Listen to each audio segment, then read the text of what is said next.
Are we live? We are now live. Hey there, friendlies. How's up? Welcome to the latest episode in my, or I guess our totally irregular whiskey tasting live stream series. This is the last one for 2023. The last of like what, 3 we've had this year. So, as usual, I've got the tasting panel with me. That's one second. That is Scott from I don't even know what to introduce you as. Like Cocktails at Home, lead guitar for Dorina Harvey Band, just a man about town. So much showbiz in this guy. And of course, we've also got with us tonight Mike Morton. I know him through the bushcraft side of my online life. He's got a good Instagram channel. Actually, you seem to have slowed down a bit on Instagram, but I still think it's worth checking out. Yeah, I don't post as often the last year or two. Only when I'm going on trips. Right.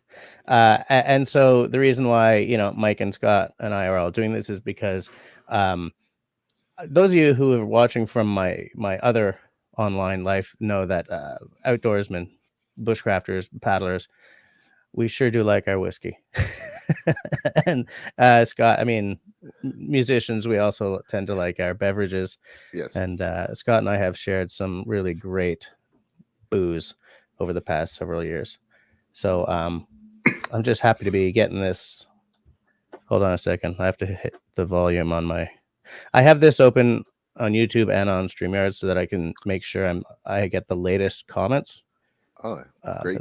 They're not exactly synced. So anyway, there we are. And so what we did for this episode was, because hadn't we decided, Mike, what were we going to do for our next live stream? Was it a vermouth? Yeah, I guess we talked about doing that. Yeah. And I still think that's a good idea, but suddenly, like, Mike did you go to Iceland? Yeah, 2 months ago. Yeah, and brought home some cool stuff and showed us what he got, and then Scott and I were like, concept. We determined if it's cool or not yet. We haven't tried it. Well, I'm excited to try some of these bottles. So to me, this is all right, man. I think this is a super cool thing to do. And I just wish that I had the forethought to send more samples. Like, you guys did amazing. You sent like a few samples. I put one measly little bottle in a box and sent it to you. Like, I could have probably sent a few more for the same price. And I don't know. I guess I wasn't thinking that day. But before you go too far down this self-flagellation route, I'd just like to show the size of the sample you sent versus like I was sending stuff that was closer to this size, right? So, I mean, I don't think you did that badly. Just setting my Glenkeirns out for this event. A couple of years ago, I bought like a 6-pack of Glenkeirns just for stuff like this, and this is my first time using the box. Exciting. In a live situation. So I'm so excited. Before we actually crack, let's see who's hanging with us in the side chat. There's 9 people, which is nice, but there's only 3 thumbs up. Well, you guys got to do that. Why you got to be hating? 4 thumbs up. Thank you. So somebody's listening. We got Peanut Trucker. Chris, how you doing? Can I show that here? Yeah, how you doing? Where in the world is Chris tonight? Last time I spoke to you, you were trucking through Wisconsin. Where are you tonight? Let us know. Country boy trapped in the city. Can't even drink Scotch or whiskey, but here I am. It's nice to have your support. Mostly listening as you're working on a cool belt design. Country boy sent me a guitar strap that I think is fantabulous, which I should have. I'll show it in the next live stream because it's over there somewhere. Cool. Sean in Alaska, who I was hanging at his live stream earlier tonight while I was doing the supper stuff. Is it okay to drink beer while watching this, or do I need to be only drinking whiskey? Well, here's the thing, Sean. I know that you've got a bottle of Tullamore Dew very close to you. So, there's a chaser and a shot kind of thing you could pull off, or you could just not tell us that you're only drinking beer. You could say, I got the Tullamore. I got my Tullamore. We'd never know. We'd never know. I think everyone watching me tonight, well, except for Janelle, maybe, Sean in Alaska has a very cool channel. He's got an off-grid cabin in what the hell's it called? Funny River, somewhere in Alaska. He's been building Cool. his off-grid cabin, and it's just great to watch that coming together. Chris has root beer. Okay, that's fine. Country Boy's like, I hope beer is okay. Yes, it's fine, guys. It's fine. Hell, you could be drinking tea. Look, how often? Look, tea's a good drink, as I am famous for saying on my other. Sean, do you know what?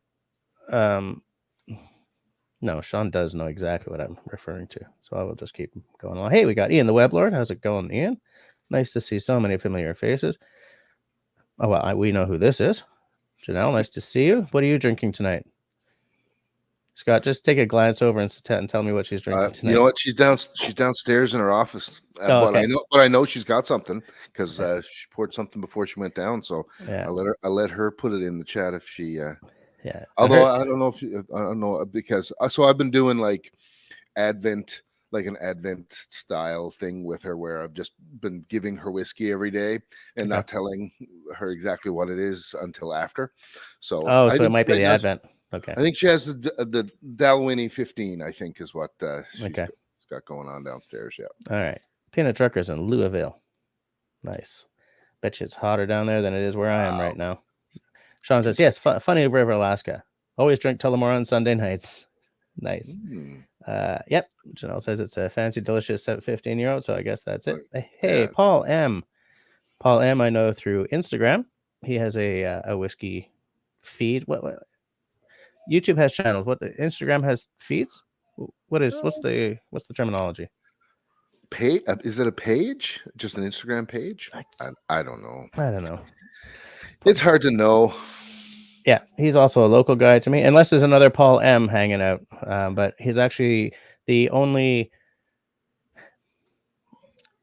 No, I mean, Scott, I've met you, but like Paul M, I met completely randomly at a bar one night. I was playing at Hurley's Irish pub here in downtown Montreal, and I'm washing my hands in the bathroom, and he says, "Jesse," I'm like, "Yes." He said, "Dribs and drams." I said, "Yes," because if I'm going to be recognized for a channel, this channel has like 390 subs. The other one has a few thousand. Okay. So it was so funny. Anyways, it was really good to meet him. And we took a selfie and I put it on my Instagram. That's great. But anyways, he just posted about kind of a cool whiskey that I've never even heard of today. But Paul, I need to know what the ABV is on that. What's it called? Scarabus? I don't even remember. I would like to open a sample. I think that's a good idea. Now we've decided before starting tonight, as in like way earlier today, we sort of set an order, which is in the show notes below. And I believe we're going to start with the Flóki Icelandic single malt. Do you have the bottle so you can show it there? Oh yeah. What's the bottle look like? Oh yeah. Okay. Right. Yeah. Now, Flóki. You want me to read it? Yeah, go for it. Okay. In Icelandic. Yes, please. Sure. I'll do my best. Flóki single malt whiskey is handcrafted and produced from 100% Icelandic barley by Imverk Distillery in Gardabeer, Iceland. This limited first edition of Flóki single malt is a single barrel bottling aged for 3 years in ex-Flóki young malt casks under the roots of Mount Hekla. Ooh. All right. Under the roots of Mount. What mountain is that again? Sorry. Hekla, which I'm not sure where that is. 47%. Yeah, 47% ABV. It's a 3-year. And they said it's a single barrel? Yeah. Wow. It won LSC Gold this year in a London Spirits competition for whatever that's worth. That's the thing with these competitions. You never really know, right? Yeah. And so it was like I bought this at the airport. It was sort of a splurge. There was like 4 or 5 from this company, and it was like $100. So whether it's going to be good or not, or it's just like a tourist trap thing, I guess we're about to find out. Well, the thing is, this Flóki also does a whiskey that is dried using sheep dung, isn't it? As Yeah. the Yeah, fuel? that was one of the options. Really? I kind of would have liked to have tried that. Yeah, because it's the same as malt. Like it's how they malt the barley, right? Like you use whatever's nearby, I guess. Yeah. Like they don't have fields of peat to work with, Right. and they sure as hell don't have forests. So I mean, There is more trees than you would maybe think in some areas, but it's coming back. They've been planting a lot. yeah, there's a reforestation project happening there. Yeah. Now I'm gonna start the sentence again. Yeah, I'm gonna. Yeah. I'm pouring relatively small drams because we've got like 6 to get through, and I don't want to be 3 sheets to the wind on a Sunday night because I've got to work tomorrow. So Yeah, totally. are we gonna nose or are we gonna talk more about? Well, yeah, let's do that. Although I'm curious to hear a little bit about your trip too, while we kind of nose through and taste this. Yeah. Okay, so let's do the nosy nose. That's not Scotch. Whew. That's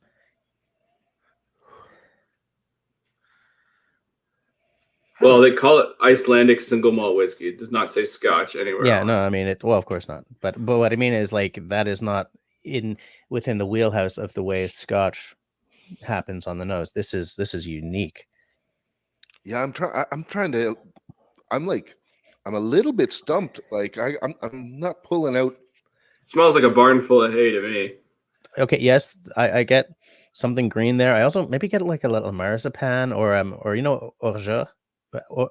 How the hell do you say that in English? You know that? Orgeat. Yeah, maybe that. Almond. There's something nutty. Kind of thing? Yeah. I thought you were saying au jus. I was like, I don't think it smells like beef to me. But... No, it's not au jus. So beefy. And it smells like a well done steak. I don't know. I like it better when it's medium. But yeah, there's a nuttiness. Very grassy. Yeah. Now the thing is, grassy notes I love. I'm very much into like 100% rye because of the grassy sort of green growing thing notes that you get off of so much of it.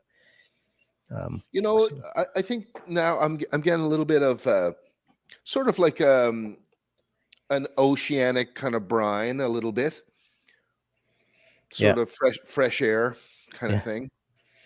Yeah. Let me do a quick while we're smelling this. I want to see where this actually is. Okay. I don't know why I haven't looked it up yet. You know what, Mike? The more I smell this, now I'm getting like the barn smell. You know, like where the cows are. You know that barn smell. I'm getting just a touch of that coming in off the back end. I find this enchanting. I've never. Okay, so it was in an area that I was in, and that area is sort of, I don't know, from my estimation, the more like farmy type area. I wasn't exactly right near here, but it's kind of on the south coast a little bit, but inland. But smelling this, the fact that there's one that's malted using sheep dung, like it fits. Like just what I'm getting off of here, okay, it fits. You almost feel like it should be harsh coming from an island like that. It was too smooth. Yeah. Before we taste, I just want to say Paul M has the Scarabus 46% non-chill filtered no-added color from Hunter Lang. You know that's funny. So is it a blend? No, Hunter Lang. No, what I have here is Douglas Lang. Never mind. So I don't know. Should we get this into the mouth? Give it a taste to make taste. Let's try it.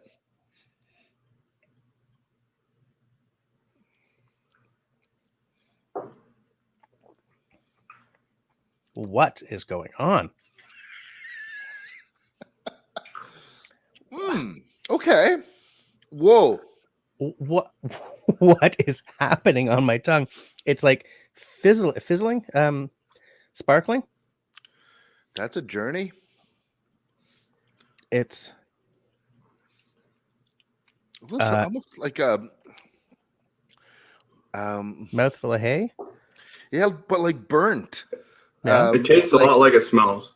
It does. It's At first, though, I got like right away an initial little bit of sweetness that was kind of raisiny. I don't know if Yeah. of that initially, yeah. But then it got really like almost like hay, but like burnt hay for me on the finish. You know what, Scott? You just clarified what I was fighting with the. This is like orgeat. No, what I'm getting is raisin tarts, like not fresh raisins, but like a butter tart with the raisins in it. Yeah. That's what I was looking for. I am not angry at this. No, no. I'm taking notes. It's a lot better than I was fearing it was going to be. This is lively. There's definitely like a burn at the end, not necessarily bad, but you can just feel it like. Yeah, not like an alcohol burn, almost sort of like that, just a little bit of a burnt taste, but like it's not a bad thing. Mm-hmm. It's just it just has that sort of I don't know what that flavor profile is called. I call it young. Yeah. I think it's just as it's a 3-year. Paul says that it's an Islay single malt. Where did you find that, Paul? Because I saw you and someone else on Instagram today posted the same thing, and I've never even heard of it before. Cliff is here. How's it going? How you doing? He was trying to. Oh, that's weird. Because this live is completely open. You don't have to be a channel member or anything for this. Yeah, I think I kind of want a bottle of this because this is not a. Oh wow, what a day! I just want to relax with a dram. This is not that. This is right when I want to challenge myself. Very different, very different. And I think that's what I like about it because. Yeah. Scotch after Scotch after Scotch, or bourbon after bourbon after bourbon. After a while, you kind of have to take a week off to reset everything. Otherwise, they all start to sort of sing the same song. But this is not in danger of that at all. Yeah, and it as I'm getting more acclimated to it, there's more things that I'm liking about it. Yeah. At first, it was a little bit like it was a curveball. Yeah. At first, it was kind of like kind of like an Ottoman slap. Do you guys know what that is? No. An Ottoman slap? No. Yeah, it was apparently it was something that the Ottomans did. Where, you're in a battle with a bunch of guys, you lose your sword, and the guy's coming at you. It's a slap. Right, you sort of cup your hands, and instead of like tap, you go at it from your shoulder, right on the ear. Okay. And it just puts the guy on the ground. So, I kind of, I went from the nose, and I was like, okay, great, and then on the tongue, it was like, notice me. Do you know what I'm saying? And so I was like, oh. And now it makes me think too, because look, we were not late for the flight or anything, but like I'm one of those people at the airport that likes to like get through there, get seated, and then like when we were going through, I got like a little bit of anxiety going, we're on our way home, and like I'm just trying. So then I go to I wasn't even thinking about getting duty free, and I come to this massive liquor section. I was like, all right, well I gotta look, and there's some really nice looking gins, right, with like local stuff, and that's where I was gonna go, and then I ran into this, and they had there's a few different other companies that were making it, but they looked a little bit more touristy. I don't know, but these ones had about 4 or 5.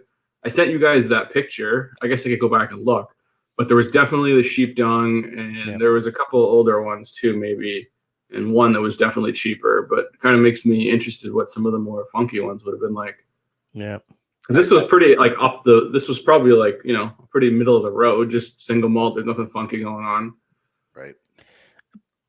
Do we know if there's like caramel coloring in this? Because it's a very light straw color. Yeah. It doesn't say one way or the other. And we don't know what their rules are. So yeah. That is true. It's interesting. Like it's 47%. So there's a chance that it's not chill filtered. But yeah, hard to say. Colored. doesn't look colored. Sure as hell doesn't look, but I'm gonna Yeah, look it's into pretty them. light. Yeah, 3 year, right? 3 years, yeah. Only 700 milliliters. I'm not sure where my 50 went, but Well, that was the yeah. duty. You know what? A lot of the bottles that come out of Scotland are 700 now. Okay. You know, so I don't know. Let's finish this guy off. I found that the finish is pretty long. Mm-hmm. Like Yeah. it's still there. I can It's still like, taste it. yeah. I Yeah. definitely get a lot of hay and definitely Mhm. that like undertone of like raisiny kind of plummy situation. Not like crazy, but The raisin tart thing I is smell big, it but more it's and more, too. behind all the grassy notes. I like it. And I'm gonna put this Glencairn over here so I don't accidentally pour something else into that. I'm gonna clean the palate. Mm. Yeah, I'd say that Better was than expected. Yeah, Yeah. I agree. So I remember you sent a message and you were like, "Oh boys, from the smell of this, I'm afraid." Like, I just got a quick whiff, and I don't know. I don't know. It just felt like tourist trap type stuff. So, Well, like start again. When I was on my way back from Jamaica, I stopped at the duty free in Montego Bay Airport, and they had the Johnny Walker Island Green there, yeah. which is a travel retail exclusive, sort of slightly different take on the green label. So I was like, may as well pick it up, see if it's any good. But I find that a lot of travel retail are kind of one trick ponies. As Scott, we discussed that Ardbeg Yes. travel exclusive in Alberta. So yeah, it was kind of it was like middle of the road. I think it was like, let's make an expression that is kind of likable, but whenever you try to go super likable to a big group of people, you're probably going to be boring to some others. So yeah, absolutely. Can't please everybody, I guess. But no, you sure can't. And in fact, I think you shouldn't try. Like, I feel that some of the whiskey makers who don't try to please everyone are the ones that the whiskey anoraks love, and the ones that do try to please everyone are like Macallan, right? Johnny Walker, the Dalmore. Yeah.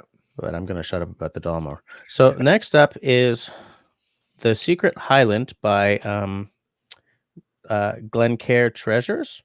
Yeah, so the backstory on this, my brother went to Scotland in 2019, and he was going to bring, you can only bring so much liquid back on the plane. Right. He didn't have like a check bag or anything. So this is what he brought back. He actually poured this himself. It wasn't at the airport. It was at some store in, I don't know if it was Edinburgh or wherever. But this is, so what it says here, single malt Scotch whiskey, Glenkeir Treasures, our special selection. This single malt whiskey is exclusive to the whiskey shop, having been chosen after a rigorous search. We have uncovered a hidden treasure. Supplies are extremely limited, 40%. And so it was 9 years old, September 26th, 2010 to October 20th, 2019. And that's all it really says. The Secret Highland.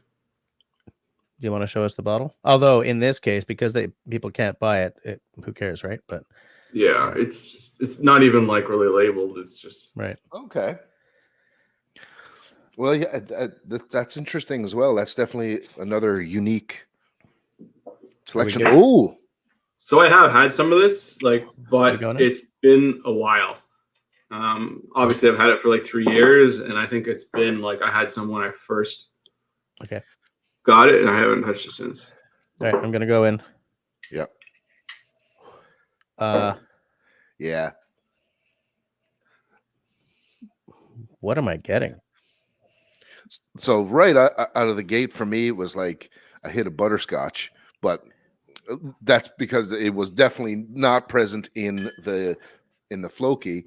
So I don't know if I definitely get like butterscotch type. That's very. I get that a lot with scotches, and a caramel note that I think is coming from like the bourbon barrels. Yeah. I'm getting kind It's of definitely definitely easier on the nose, etc. yeah. Not as much Turkish slap to my nostrils. Yeah. Some I don't know, pear or green apple underneath that. It's not overly complex though. Like I'm not getting a million things going on here. No. Touch Smells of- good though. It smells like it has a pretty good amount of sweetness. Yeah. Yeah. It's not overly complex. That might be because it's 40% though. Right? Like, I get salty about 40% because that is, in my opinion, minimum work for my money. Because that's the minimum legal requirement to have whiskey in most countries. Yeah. But all right. Shall we go in? Let's do it.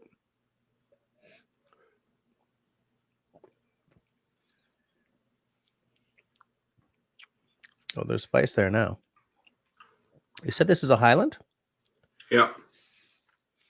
I wonder what it is. Hmm. It's peppery. There's still the caramel and vanilla notes there that we come to expect. Yeah, peppery. I get that. Certainly all the caramel, and It has like almost a dry kind of tongue feel. it's definitely drying. Yeah, a little bit floral, maybe. Yeah, perfumey. Yeah, but I feel like you can definitely tell that it's 40%. Like it's a little bit hollow in the in the middle. In the middle. Yeah. Yeah, I definitely prefer the previous. It's fine. There's nothing offensive about it, but like it doesn't really jump out at you, does it? It's innocuous though. It's not going to insult you, and it's not going to, it's not going to do any favors. Do you think does it say anything on it about coloring or chill filtering? No, it doesn't say anything. I'm going to assume it's probably might have both. It's the kind of context where you could expect both for sure. Yeah, in some kind of tourist shop type, or I don't know where he got it. Yep. Yep. Yeah, I will say for me, I think the thing that jumps out that is a little bit interesting is the perfumey note. Yeah. Yep. Hey, David Evans is in the house from the airport in Las Vegas. On his way back to Florida. Yeah, that perfumey note is kind of there. I'm not really sure that I like that all that much either. Yeah, not something you really dig. No. Okay, I'm gonna clean my palettes.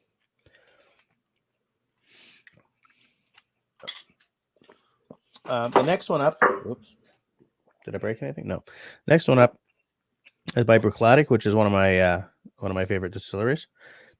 I wouldn't say that I feel that Bruichladdich can do no wrong, but I have rarely not liked something that I've tasted by them. Excuse me. I just feel that their pricing, like how Aaron, it always hits above its price point. Yeah, Bruichladdich doesn't. And in fact, sometimes it's like, oof, really? That's the price we're going with. Totally, and in Alberta here, it's gone up. Yeah, here too. Yep, yeah, it's there's a few dollars of difference, like even on a bottle of the classic Laddie, which is kind of a go-to for me. Yeah, me too. Yeah, it's edging into the $80 mark, where that used to be, you get that high 60s, $70, and it was kind of a comfortable, always have on your shelf whiskey. It's edging up there. Yeah. Here, I think it's always been around $80. So I mean, okay.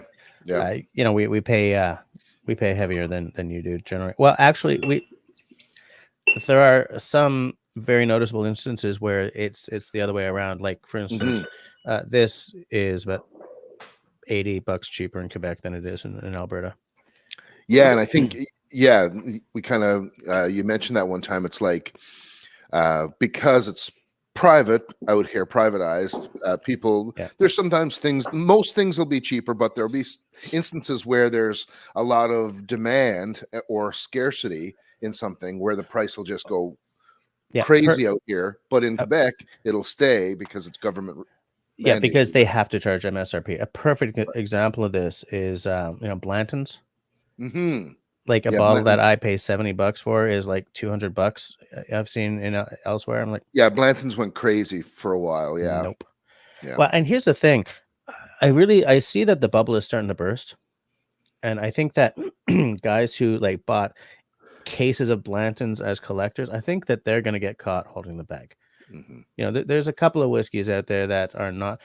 Perfect example of this is, remember all those people who bought a few of every version of the Game of Thrones thing that was it Diageo had put out? Oh yeah.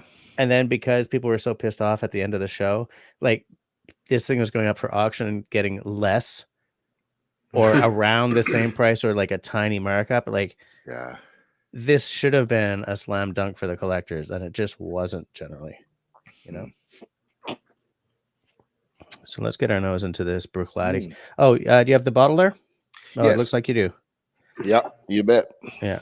Okay. So just a pretty typical looking Bruichladdich bottle. It's frosted, which is kind of nice. Yep. So I picked this up at it's a Wine and Beyond exclusive. Okay. I don't know if Wine and Beyond is out east or not. Do you have those? Probably not.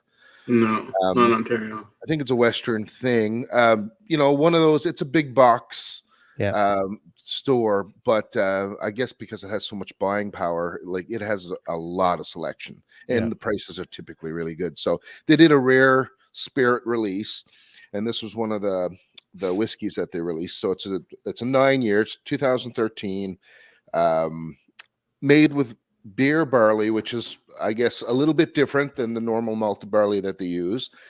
Yeah. And interesting thing about it is that it was matured in this French wine cask. I've been trying to pronounce it correctly all day. You're French, Jesse, so you'll know it right away. But it's like Girason or Girason. Jurancon. Girason, yeah. I've never even heard of it. So I think it's like a wine. It's a white wine, south of France, sweet, dry white wine. So they aged this in second fill of that wine. Okay. Barrels. Yep. All right. So let's give it a sniffy sniff. Okay, so I almost feel like I could smell that wine right off the hop. Yeah, absolutely. Maybe you put that idea in my head, but yeah, maybe I shouldn't have said that yet. I do want to clarify one thing because Country Boy went exactly where I was waiting for someone to go. Beer barley is not BEER; it's BERE. It's a kind of a historical barley that is grown in parts of Scotland. Yeah, exactly. Not like beer barley. Beer. Yeah. I almost smell like a little bit of chocolate or something. But I also get kind of a wet wood thing happening. Yeah. I get the chocolate off of this as well. I've had this. I've been living with this bottle a little bit for last couple of months, so I'll try to hold back some of the things I think, but like a dark chocolate though. Yeah. Mm-hmm. And I'm definitely getting some wet grass or some wet wood. Mm-hmm. I don't know if I'm getting a leather or if I'm just associating like a furniture polish, like a, what was that stuff called? Pledge. That makes it sound like a negative. No, I mean, like it's giving me a vision in my head of like a den, leather and polished wood, books on the wall kind of thing. That's sort of the brown smells. Yeah. I almost get like a black cherry chocolate kind of combo. Yeah, that's where the fruitiness comes in. I like 59.8%. So it's got some kick. Yeah, no goofing around there. Yeah. A Bruichladdich doesn't goof around though. Don't they start at 50%? Like the classic is 50, right? Classic Laddich? Yeah. They ain't messing around. Yeah, musty. There's a mustiness there. That's a word I wish I had thought of on many of my reviews up until now. Musty. Musty. Definitely. Can't wait to taste this, actually. Okay, Bruichladdich, don't let me down. There you go. I'm going in.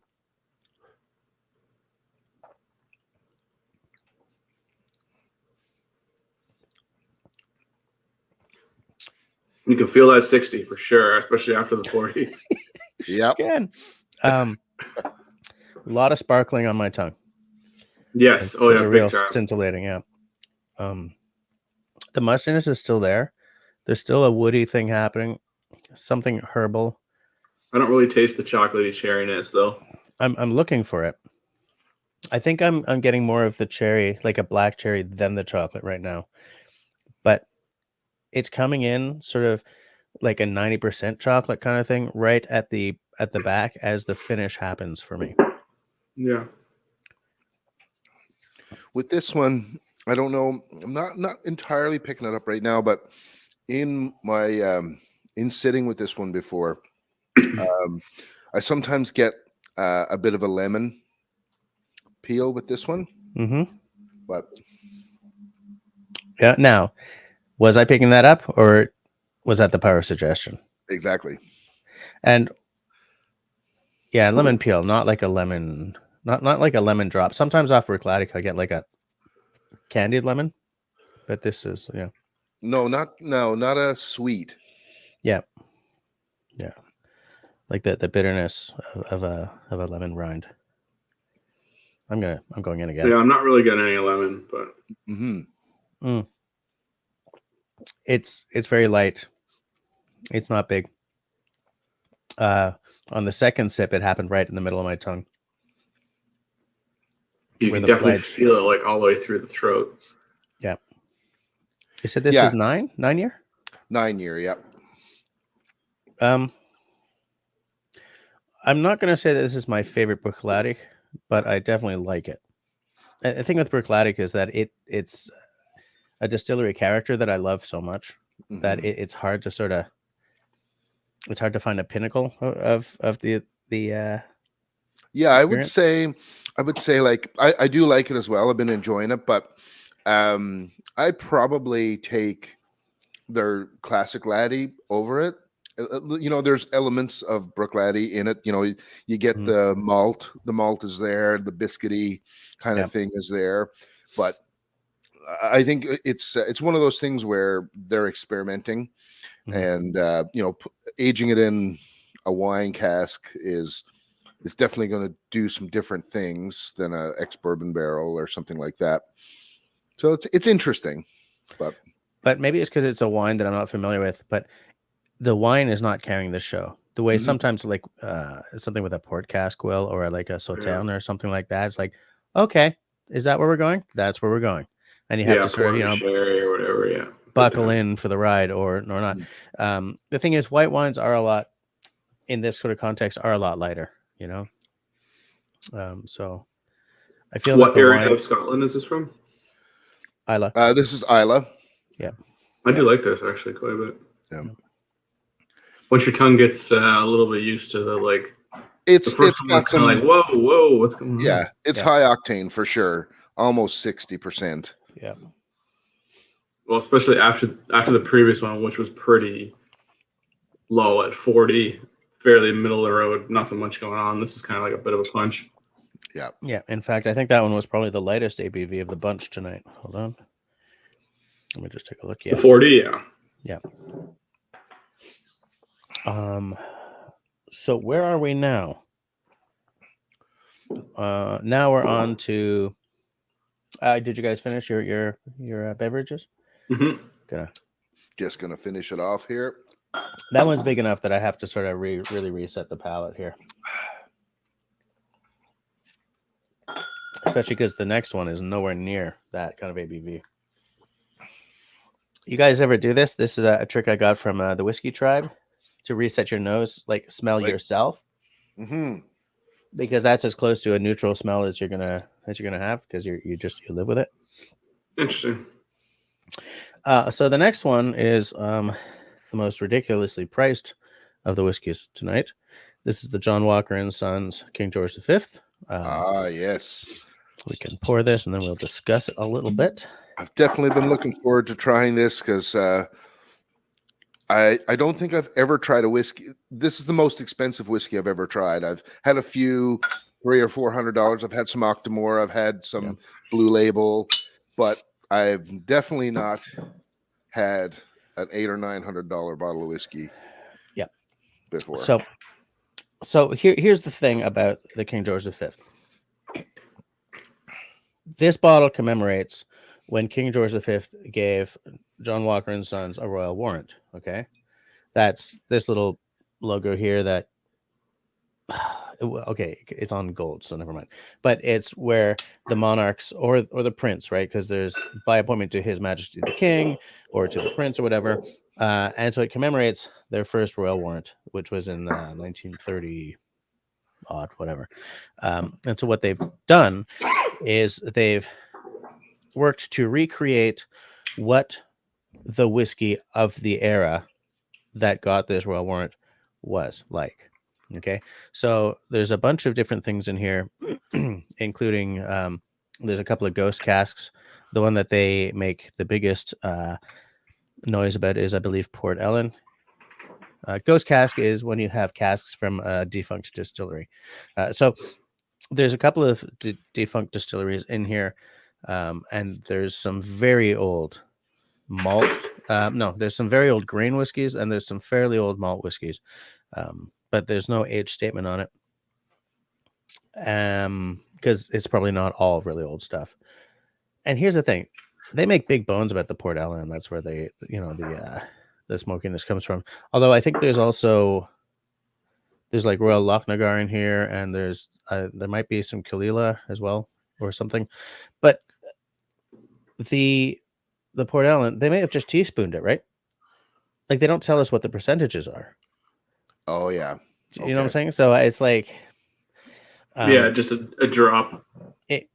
Legally, they don't have to have like 10% or anything, right? They can just. But anyways.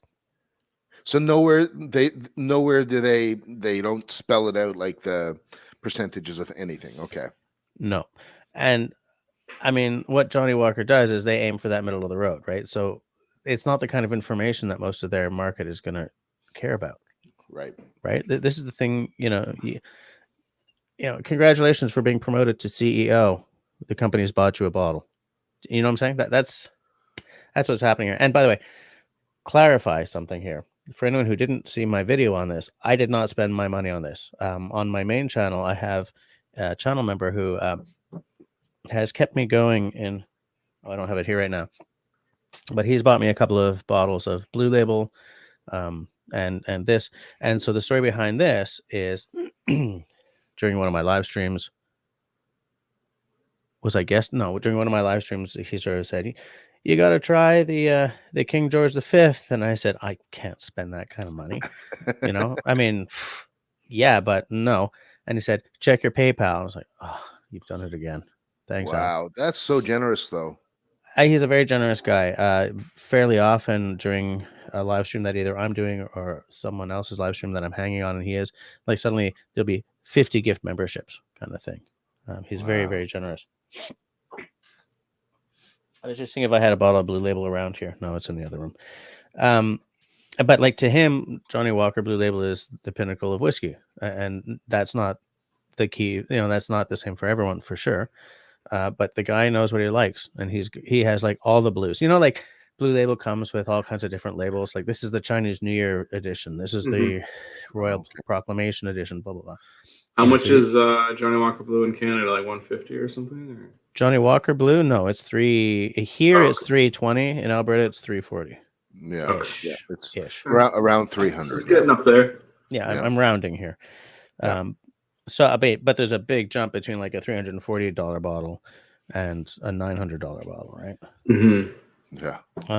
So I'm not going to tell you what to expect. Nose it, taste it, and I'll tell you why I like this bottle. Okay. Well, I mean, I've been nosing it a little bit here, and I mean, it's while I was rattling Smells- off at the mouth. Yeah, it smells great. Like, Yeah. Nuanced.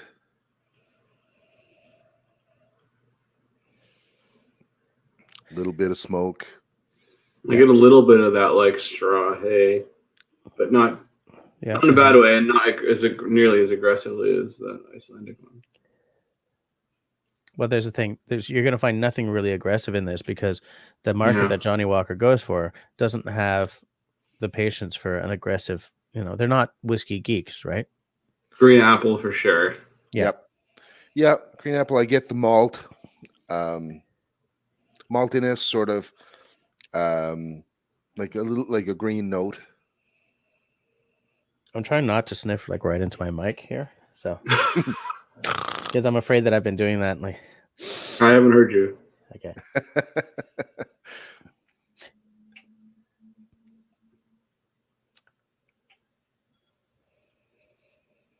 I definitely get that. Excuse me. Oh, I almost I did this and then it sort of splashed right up my nose. Oh God. The green apple element on this, the green apple element is pretty big. I'm not sure if it's like a fresh green apple or like what green apple candy is like, though. Like a Jolly Rancher, you mean, or something? Yeah.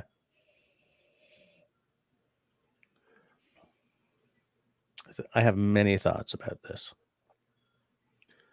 Yeah, I think on the nose, yeah, definitely apple.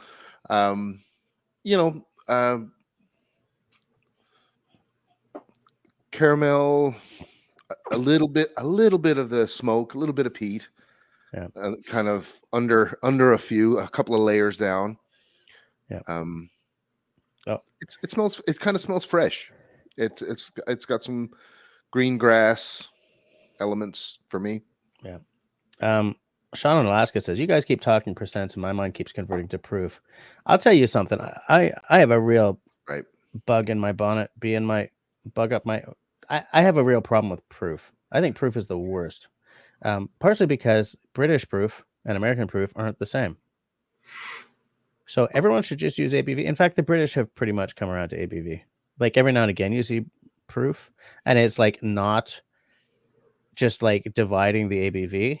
Like if there's an actual like different number there and like, okay, they're using old school British proof, but I think everyone should just use ABV. I mean, proof is so historical at this point. It's like using like inches or like pounds. What? But yeah, so Sean Alaska is doing the math. Sean, are you having a whiskey with us tonight, or are you still sticking on the beer? Country Boy is impressed by our King George V. And he also says that Al is a legend, which is true. Hey, Excuse Me is here. How's it going? I haven't seen you in a minute. So are we going to give it a little tasty McTaste? Oh, I think so. Let's do it.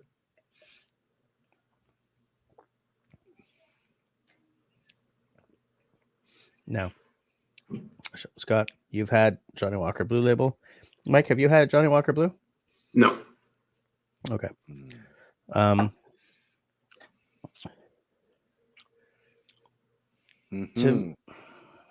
I want to hear what you have to say first. It's especially after that last one, it's very soft. Yeah. Like it doesn't dry my tongue. It's not harsh. You can't feel like the after effects. Super balanced. Very nice in the mouth. Yeah. Yeah.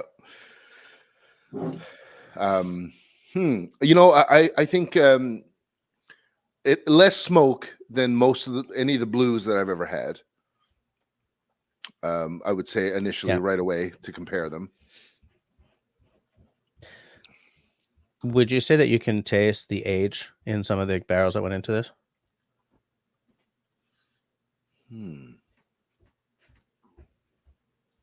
I feel like I am not experienced enough to say so, but I feel like how smooth and like blended it is sort of like leads me to believe that there's something going on there. I feel like with a lot of Scotch, it's age sort of equals mellow. So I would assume that some of a fair amount of the whiskey that went into this blend is older. Mhm. Well, especially at the price. I mean, you would also make that assumption. Yeah, Yeah, totally. and there are some very old. They don't give actual ages, but they say that there are some very old barrels in this. Now, again, just with like, I don't know what the percentages are, right? Here's a cup, of a really old whiskey going into this barrel or into this mix. Well, now we can say we got some really old whiskey. I mean, I don't know, and they don't give us the information because it's not worth it for them to give us the information. But here's the thing: I think this is a very good dram. I do think this is like more a $400 or $500 dram. Because once you get to close to $1,000, it's like, really. Right.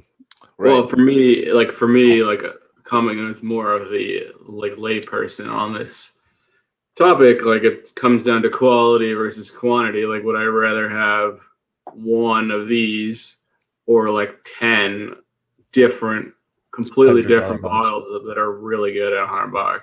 Right. So that's tough. 10 to 1 is a really tough call. When you're starting to get like 3 to 1, then maybe I can see. But Mike, maybe 10 to 1 isn't a tough call. Do you know what I'm saying? Like, maybe it's a no-brainer. For me, it's not a tough call for me. I know, but I'm saying if it's 3 to 1, maybe if it was like $300. Yeah. Now maybe, but I just don't think that I haven't had enough where I can appreciate this enough to spend like $1,000. Well, I think it's an interesting conversation. It's there are a few elements like that I find in life and consumerism where it's like, where do you take that leap? Where do you sort of hit that point where it's like, this is a really great example of whatever I'm buying, but what makes this thing 10 times more valuable than the thing that I'm using or that I already like? I run into that with like music gear all the time. Whiskey certainly is subject to that idea. Right. This is the exact same discussion right here. Right. Is this $5,000 base $3,500 better than my Fender P bass that you have heard me play? Right. Hell no. But the is it worth it question might not matter, because the things that make this worth it. I mean, I said this. I sort of went into this in the video I did about the King George V. Is that there are two ways of looking at is it worth it, right? There's the very reasonable, I guess, capitalist way. It is worth what the market will bear. Fine. It's easy, right? That's math. But what makes this worth it, especially to someone like me who absolutely had no business spending this much money on a bass guitar, is, does it give you the fizz? Do you know what I'm saying? It's like this bass is only ever noticeable in terms of sound and feel and stuff to me. The people watching from the audience are drunk. Right. Do you know what I'm saying? But the thing I will say about that is different than this is you will have that till the day you die. This bottle is going to be gone.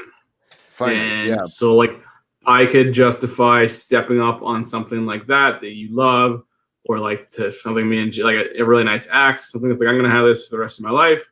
And you have a really nice 3 or 4 axe, times more. Yeah. You know what I mean? So it can be worth it, and certainly, I find lots of stuff. But just this is a consumable; it will be gone, so it's a little more difficult to feel. But are there things like in you talk about axes, that's funny. Right away when you said axe, I was like, he's not talking about guitars. You're talking about actual axes.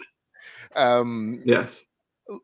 Are there? Let's say, let's use an axe as an example. Is there an axe out there where it's like, this thing is 10 times more money than the typical axe that somebody would use?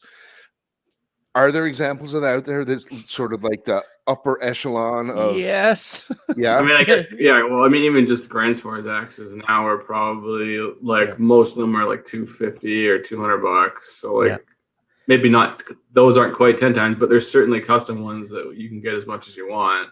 Yeah. Right. There are companies like, what's that guy's name? Liam Hoffman. Yeah. impossible to get his stuff, but it's expensive.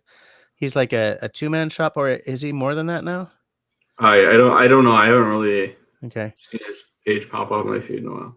Yeah, me neither. But like, yeah. There's this company, Autin, really expensive.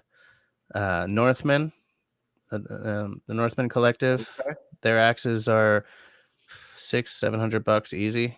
Okay. You know, And yeah, so like at that point, like me, like is the Grand Stores worth $200? I mean, so anyone can answer that your own, but if you're gonna have that the rest of your life, and I think yeah, is it cut 4 times better than like a crappy hardware store axe? You know what? It might actually.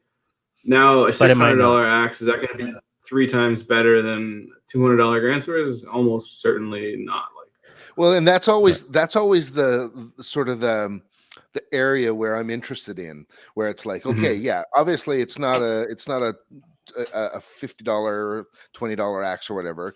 You're going to probably go out and spend a couple of $100 on it. It's going to be an axe that's really awesome.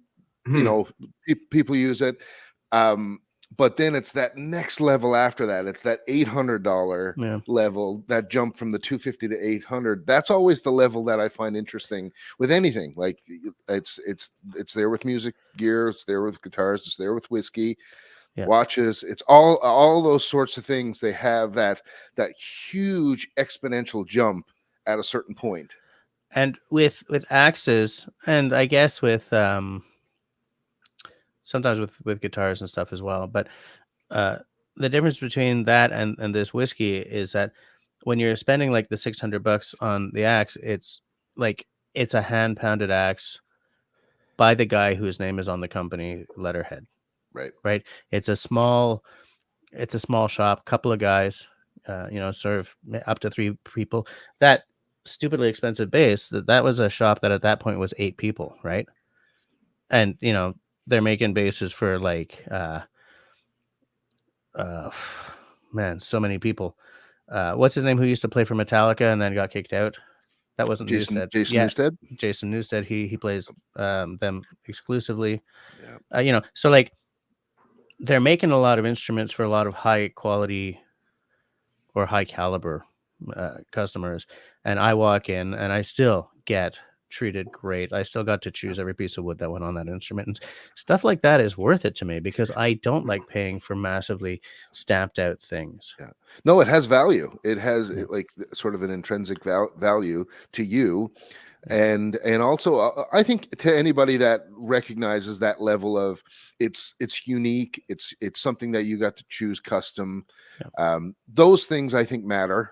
And small companies, I think, where there's a story and a heritage, I think that all matters. Yeah, and the cool story behind Sadowski is the way Roger got his real start was, Marcus Miller. I mean, bass players all know Marcus Miller, but out in the world, maybe not. But the genesis of the Marcus Miller model Fender bass was that he walked into Roger Sadowski's shop with a Fender J and said he wanted it to sound more.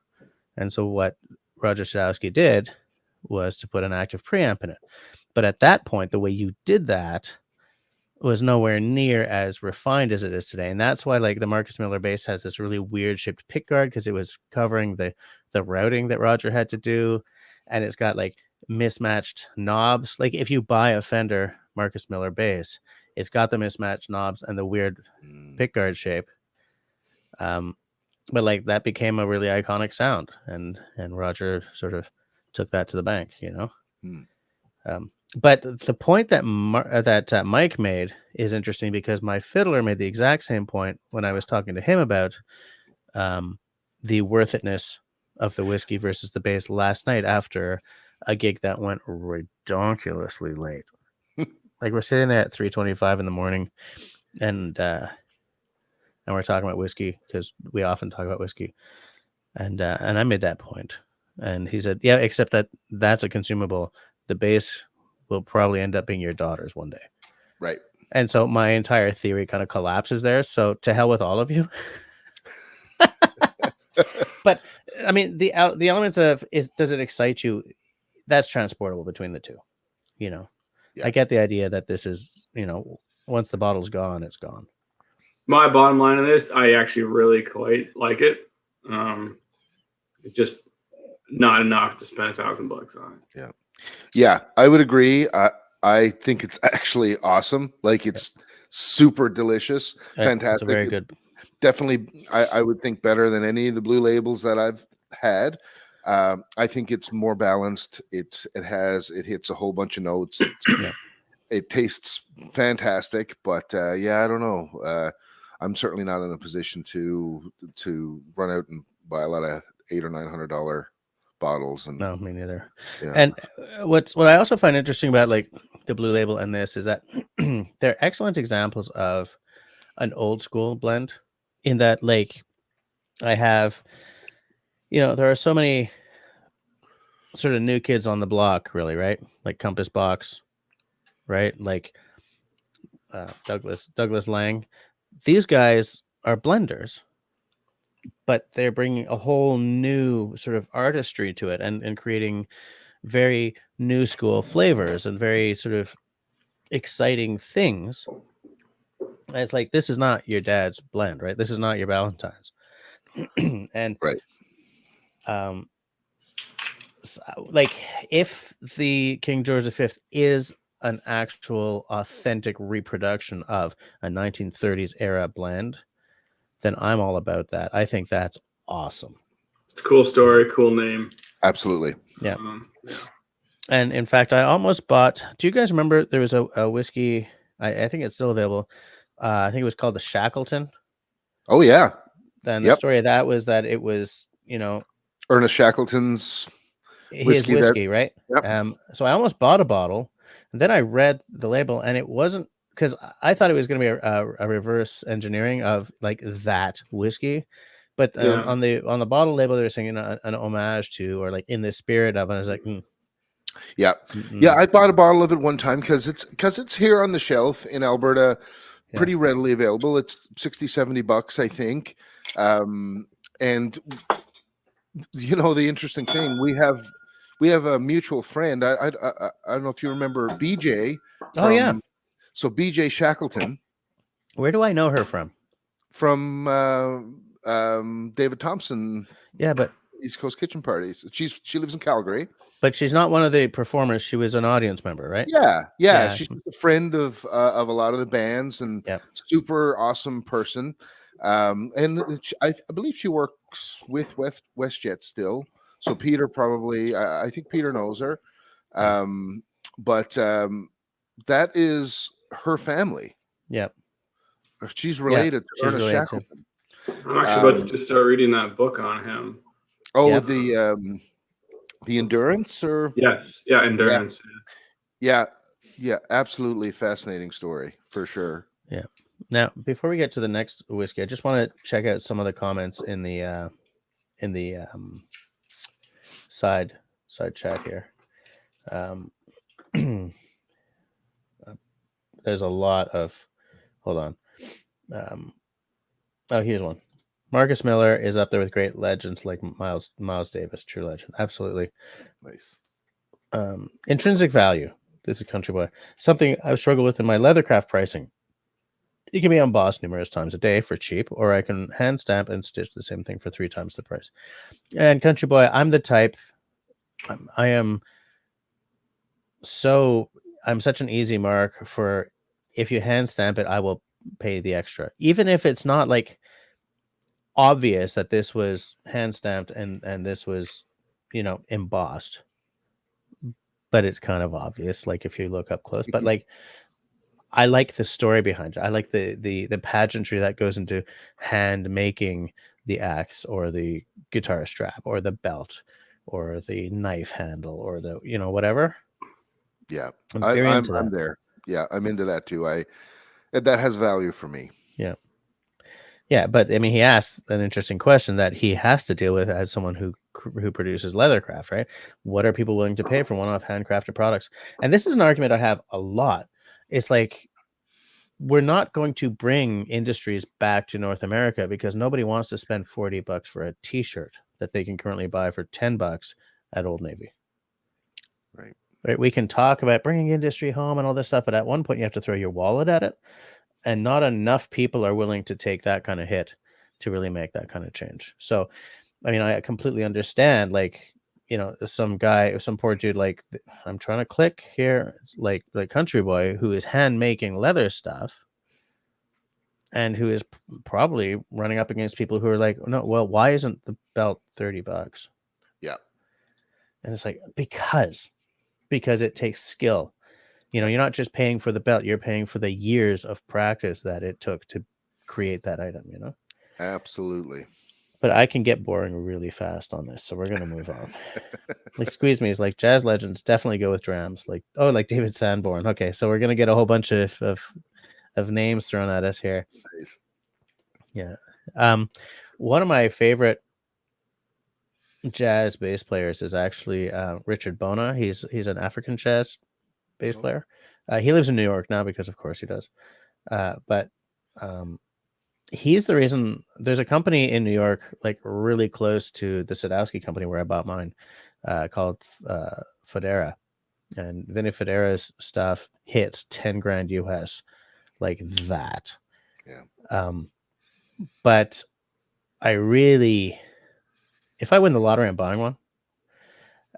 And it's because of Richard Bona, because he has a model that's not a model I like. It's got an olive wood top on it.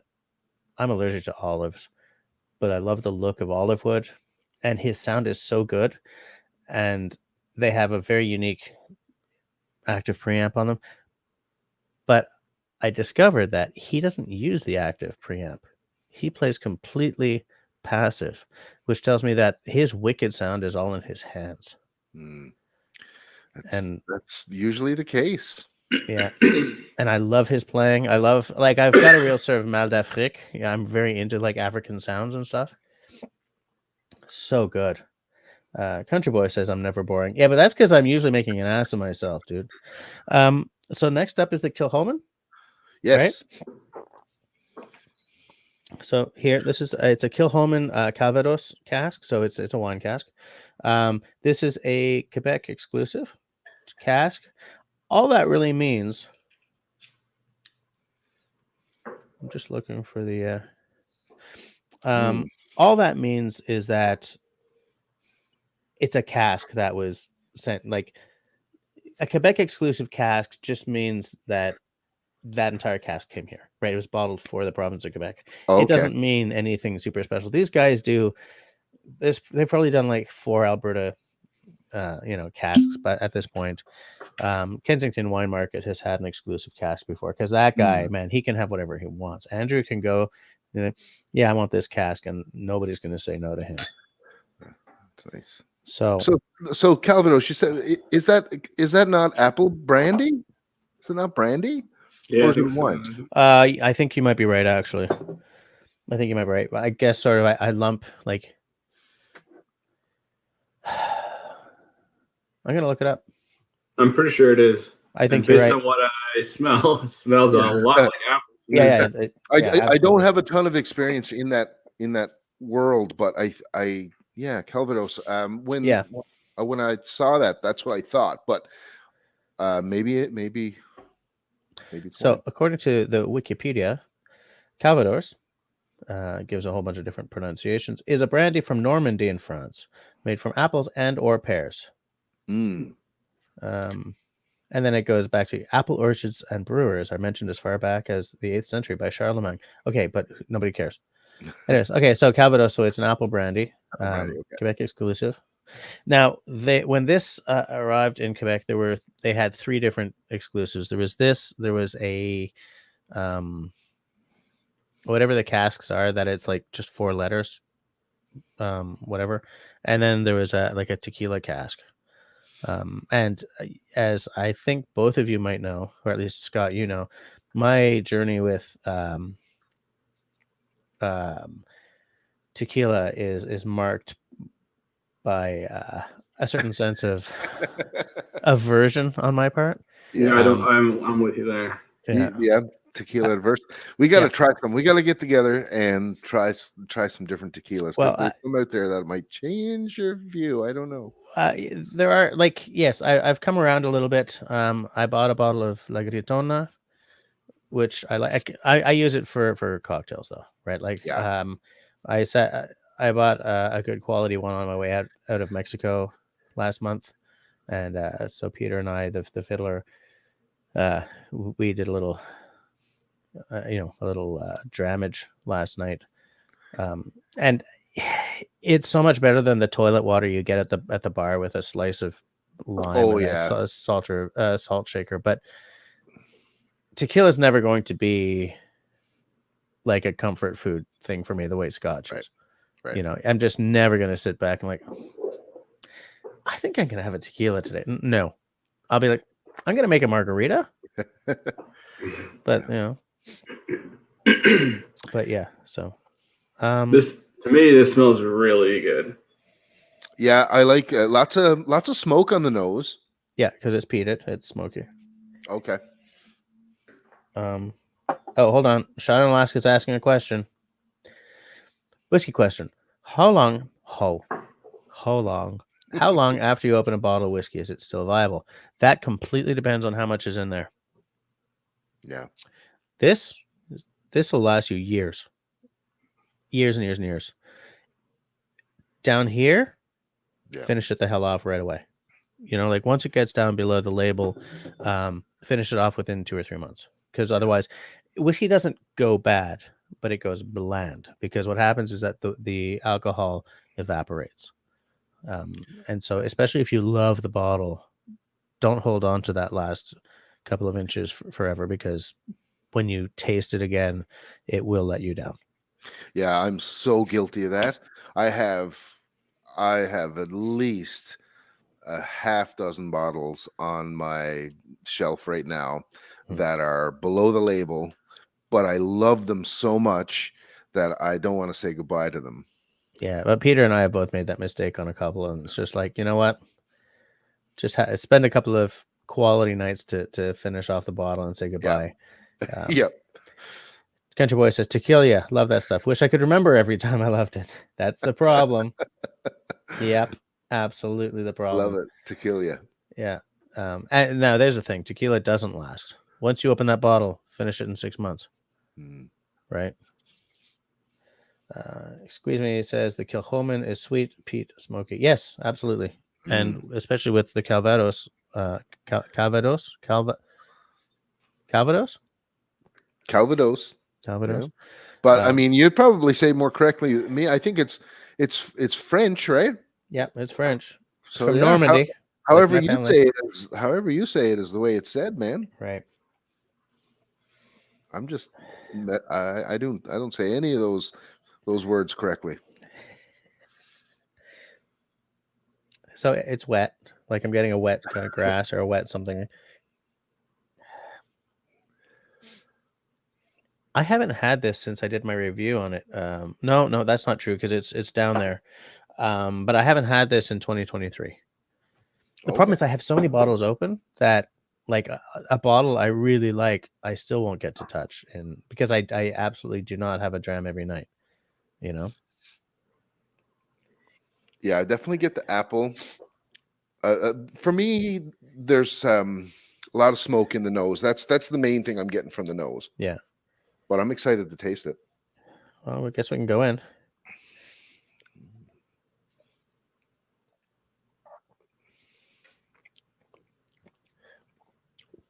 Ooh.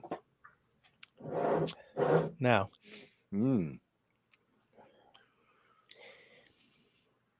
So we're talking 50 ppm of peat. Okay, so it's not a light peat. Yep. At all. Got lots of that.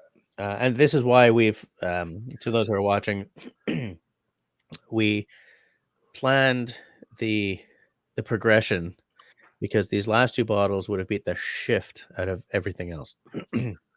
Yeah, if you're gonna try some different whiskeys in a night, save your peaty whiskeys till the end, because if you start with your peat, everything will be peat the rest of the night. Exactly. Yeah. So this is cask number 323. 2014. Who cares? But it was filled on the 14th of April, 2014, and it was bottled on the 17th of January, 2022. So that's not an age statement, but 2014 to the beginning of 2022. There's a certain number of years there. So that's what, a 9 year? No, it's a 7.5. 7.5 year. So I mean, they didn't say 7 year. I kind of like that. I kind of like the little story that they tell. I mean, I guess just straight up tell me how old it is, but it's kind of neat to have that information right there on the bottle, where it's like, it was cask at this date, and it was put into bottles on this date. Like, I think that's cool. I think it's cool too, and I do want to point out that this bottle hits some of my points of win, shall we say? It's non-chill filtered, it's natural color, and it is 56.4% alcohol by volume. Forgot to mention. I just want to mention this was 43%. Okay, yeah, I did say that on there. Yeah, well, I don't think we discussed it. Yeah, it's interesting. There is definitely lots of smoke on the back end of it, but at the beginning there's like a real sweet streak that ends like almost immediately, but like for a second or something. Fruity, sweet, and then boom, it goes into the smoke. It's gone. Yeah. I would mark this pretty high. I like it a lot. And I typically do not like, or at least I didn't think I did, like peaty smoky. And I'm not finding this is overpowering me at all. Yeah. Maybe I'm just getting more used to that kind of thing. Yeah, because it's a fair amount of peat. So 50 ppm. Yeah. If you like this, then that's it's not like it's a very light peat or anything. It's got a lot in there. Yeah, I do like it. Not remotely offended by it.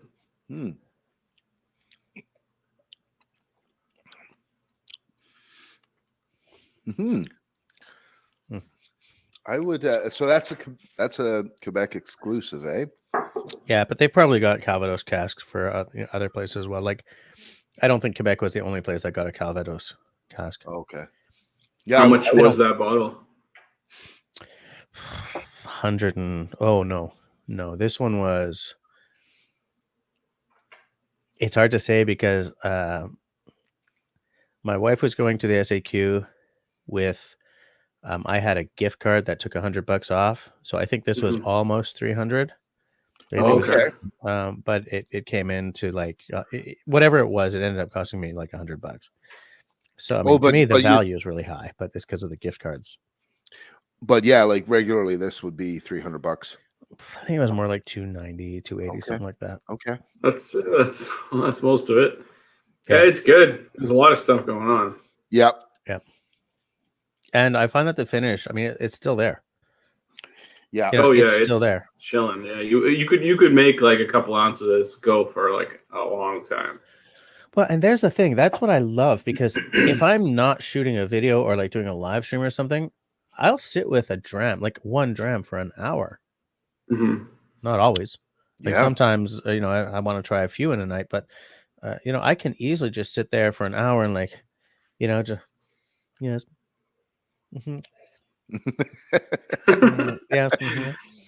the really sort of bougie stuff, like doing my what was his name? What's his name? Patterson. Oh, hello. How are you? Yeah. Hello. How'd you do? Yeah. Fine, thank you. You know what bugs me about him? Do you know what bugs me about him? No. Everything. The way he's like, the first thing you do is you put a bit of scotch in there, you swirl it around, and you throw it on the ground. I'm like, what the hell are you doing? I don't have the budget to throw my damn scotch on the ground. I know that's the one problem I have with that. It's like I'm not gonna. I mean, I get it. It's like, take all the impurities out of the glass, but like, I don't want to throw out, an ounce of whiskey that I just invested in my money, spent my money on. Like, just buy some distilled water, call it even. Yeah, absolutely. Hell, I have tons of distilled water because I need a CPAP machine to live. Me too. I just need to lose like 30 pounds and I'll be okay. yeah, so I I like this a lot. I've been going through it as slowly as I can because I'm not going to be able to buy another bottle because there was one cask. How many bottles were in that cask? Does not say. It does not say what? No. Oh, yes. Okay, this is bottle 60 of 259. Right. Is that gonna? Oh yeah. Okay. Okay. That was good. I like that. Yeah. Yeah, I would say that that's a standout. I mean, Yeah. The King George was delightful, but I think I like the direction of this one a little more, personally. It's more for the whiskey geek than the King George's. Absolutely. The King George, I felt very aristocratic drinking that. Well, of I feel course. like I should have kind of put a smoking jacket on or something. Oh, yeah. Right. or like one of those blazers with the leather patches here. Very Oh, yeah. professorial. Elbow patches. Little tweed and leather. Yeah. I'm gonna clean my palette because we're down to the last of the taste hash. Do you guys remember that the last live stream we did, we went like 4 hours? Mm. Yes. Yeah, I did not have a fun Monday morning or whenever the hell we did that. I can't remember. It was a Friday. The next morning I was not in good shape. I was like, what the heck happened there? It didn't feel that long. What did we do? That was with that dark rye, right? Yeah. Yep. What were we doing that took so long? I think we just started making drinks with it. Oh, we yeah, did. because We started making cocktails. Yeah, we did an old fashioned, I think. Did we do a Manhattan? Yeah, I remember. Yep. Yeah, we did. And yeah, it turned into, that was a super fun night. But yeah, I think it was over 4 hours that we were on here. Mm-hmm. And I was definitely feeling no pain. Yeah, same here. Yeah. Yeah, that bottle has almost completely disappeared now, by the way. That's good. That is good stuff for 60 the bucks. Basil Hayden? Yeah. Oh yeah, my bottle's gone. It's I'll buy another bottle of that for sure.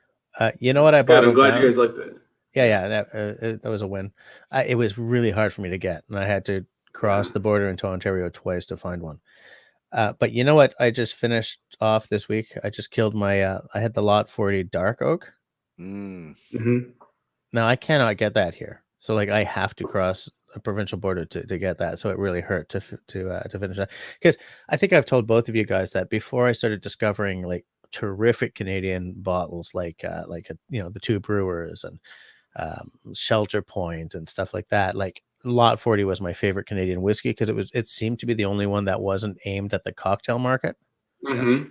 And, I always say, like, if you aim for making a terrific dram, the cocktails will freaking rock. But if you aim for a mixer, you're just making crap whiskey, right? And to me, it seemed that Lot 40, 100% rye. Okay, it's like 43%, but it wasn't like that. It was like I actively liked it. And so this Dark Oak, fabulous. I missed that bottle.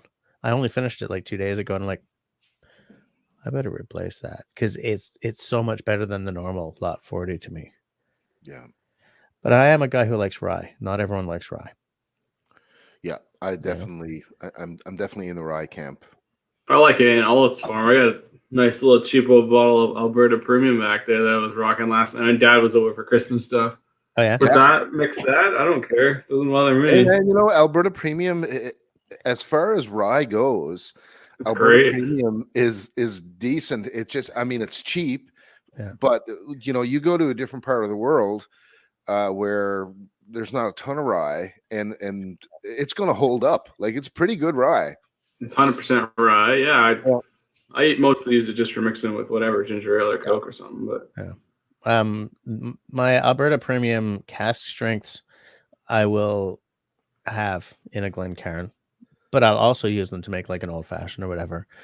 I think that Alberta Premium does itself a disservice on two levels. Even that bottle they use for the cask strength, it looks like a plastic bottle. Yeah, like it everything looks the same. Yeah, everything about their marketing is, in my opinion, terrible. Like what I think they need to do. No, they don't need to do anything because they sell like gangbusters. But like if you see Alberta Premium at the SEQ, it's on one of the lower levels, right? It's on one of the lower shelves. Oh, for sure. Yeah. What I think would be amazing is if instead of calling themselves Alberta Premium, they would find something that is Alberta without using the province name and without using the word premium.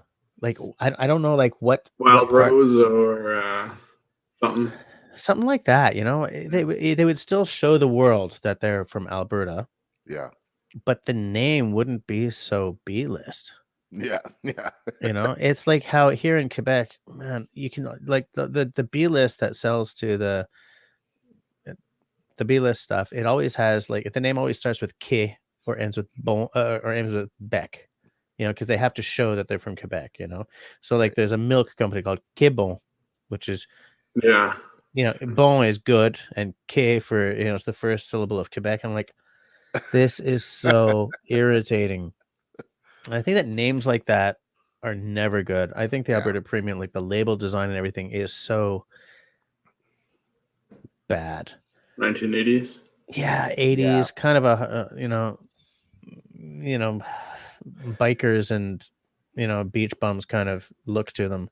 And the thing is, they've got legit liquid in those bottles. Well, that's the thing, that like the juice is comparatively pretty good. Yeah, the juice speaks for itself. Yeah. You know, I don't love the non-cask strength versions, but it's nowhere near the bottom of Canadian whiskey. Oh. Do you know what I'm saying? It's nowhere near the dreck that you can get from this country. I just want to say a couple of things. Squeeze Me says that Mike Morton's on fire tonight. He also says, well, he throws it to all of us. Okay, apparently we're all rocking it. Love it. I love this. Country Boy says that Mike grew a crown and spread it a smoking jacket. Sounds like the King George might be worth the $9. Okay. Oh, this comment is good because there'll be non-unanimity here. Anyone puff on cigars occasionally while dramming? A lot of people do. I sure do. I have cigar energy for sure. Yeah. I do not. First of all, because I have breathing problems, so smoking anything is a problem for me. But also, I don't even eat while drinking whiskey. Like when I'm drinking whiskey, the only thing I'm putting in my mouth is the whiskey, right? Because I'm trying to focus on what's happening. If you're gonna drink something expensive, well, there's no point in like drinking it with meat pizza or something, you know. Yeah, but there are just chowing down on a little pepperoni slice and like a little, a little King Port George Charlotte. He loves pepperoni pizza. I don't know if you know that. Yeah. Well, but it's interesting though, because there is a combination, there is a pairing that happens, and like maybe eating a piece of pizza with King George, it could be interesting. Not saying I would do it, but it could be interesting. Could be. Do you think King George ever ate pizza? But like there are enough people who pair whiskey with cigars that guys like the Dalmore. Though I do have to say that my days of disrespecting the Dalmore are coming to a middle. I don't like that brand. I lump them in with Macallan and the other brands that I don't touch. But they're not the only ones doing it. There is a lot of distilleries who are now putting out like a cigar malt. Yeah. What that means, I don't know, but it's not the kind of thing where I say, who the hell has a cigar with a whiskey? No, I mean, it's a thing. So it's not unreasonable to think that people are definitely doing it. Like I can speak on it for a little bit. Like I definitely enjoy cigar from time to time. I've got a little humidor with a few in there, and I can't say though that whiskey is my number one thing to have with cigars. Every now and then I will enjoy a whiskey or scotch. I think a lot of people always associate like, you want to get a peaty scotch with a cigar, but like you're already getting a lot of smoke flavor from the cigar, so sometimes the peaty scotch doesn't make a whole lot of sense. Sometimes it's almost more like a bourbon thing, right? Because it is a sweeter. I tend to go more towards a bourbon or even a rum if I'm going to have a cigar. Rum and cigars for me go really well together. Although I will say Incidentally, we're gonna try this whiskey here. The Port Charlotte. Yep. I've had this with a dram of this with cigars a few times, and an interesting thing happens with this one. I feel like this one pairs pretty good with a couple of the cigars I have, because the peatiness of this dram sort of gets nullified by the smokiness of the cigar you're smoking. Yeah. And so what happens is that kind of cancels each other out. And then you really get a big hit of what's sweet and malty in the dram. Right. Because like I find that like, so I used to, I was going to tell this in a minute, but I used to work at an Irish pub, the worst Irish pub in Montreal. But it was also like, they started building themselves as also being a cigar lounge, because they had like a little humidor and a bunch of, I think they were all Cubans. One thing this pub really understood was that every weekend, busloads of kids would suddenly appear from Boston because they were 18, so they could drink in Quebec, but not in Boston, right? So every Friday and Saturday night, February, and these kids crossing the street from the hotel to the bar in a t-shirt to show that they're tough or whatever, come in and sit down, and just like, we got to show these guys that we're, America. So they would order the 911 wings, even though we told them no refunds on these, and we don't take responsibility for your arsehole later tonight. And these guys would be like, no, we can take it. They'd order the 911 wings. They'd have like 7 Canadian beer, and then spend the night, in their hotel room, holding onto the towel rack for dear life, kind of thing. But what this place understood was that these kids, if they saw Cuban cigars, they were going to sell like hotcakes. And so they did. Right. And so I know exactly what a cigar smells like, even though I've never like had one. And what this, the I was going to say odor, but I like the smell of cigars or even pipes doesn't offend me nearly as much as the smell of cigarettes does. Because I find that cigarettes is agreed. Cigarettes are gross, and Yeah. they're night and day, really. Like cigarettes are full of chemicals and stuff, and a cigar doesn't have anything in it like that. If you sit a cigar down and you're not puffing on it actively, it'll go out because it doesn't have any chemicals in it to keep it burning. To keep it going. And so like I have the familiarity of so, and I'm also saying this because what was missing was that Excuse Me asked, does anyone puff on cigars occasionally, right? And then Sean in Alaska said, I have in the past. Mm-hmm. So then Excuse Me asked what his favorite is, and then Sean said, come on, click. Macanudo. I don't know where that's from, but it reminded me, like I had this shot in my head of working at that pub, and like there was this kid one night. I don't remember anything about him except, fuck, man, these are from Cuba. I want one. And then suddenly, like, they sold like 30 cigars, and the place got really rank. But like, these guys were like, I don't believe I'm smoking a Cuban cigar. And because I forget that there's a thing between the States and Cuba. Yeah, it's an embargo still. Yeah. But yeah. So hold on. Country Boy says, Country Boy. Every time I see his name, even though I know he's not American, he's from out west. Every time I see Country Boy trapped in the city, in my head, I'm like, Country Boy trapped in the city. My grandmother loved Alberta Premium. We used to sneak it into the old folks' home mixed with 7-Up and put it in her fridge so the staff wouldn't suspect anything. That is the kind of story that makes life worthwhile. Yeah. That is amazing. I just hope that, when I'm at that stage in my life, that my kids or my grandchildren will do the same for me. Yeah. Sneak me in some whiskey in some way in the home. And Oh, that's nice. I just spilled whiskey all over my keyboard. But I knew I was live streaming, and I know that every Tuesday night I bugger it up somehow on my main channel's live stream. So I have a roll of paper towels at the desk now. I've embarrassed myself pretty harsh on that other live stream, goosing like beer all over my keyboard. I'm like, oh God. Anyways, Sean says, line from the movie The Quiet Man. When I drink whiskey, I drink whiskey. When I drink water, I drink water. That seems apropos in this conversation. Yeah, absolutely. And then, excuse me, so what do you guys think of the Glenfarren Floral? I don't know it. No, never had it. Never had it. Oh, Paul, who is still here, which is good. He says the Talisker 10 and sushi pairs very nicely. I have a Talisker 10. So when we only order sushi from one place in town, it's the sushi shop on Monkland Street, for those of you who care. But it's because they understand, because I have life-threatening fish allergies to like salmon, trout, all the sort of the fatty fish, oily fish. Les poissons gras. Paul M, you know what I'm talking about. Les poissons gras. Là. Is that oily fish? It's fatty. Fatty, whatever. You know, the red fish, the ones with all the omega-3s that are so good for you, because of course.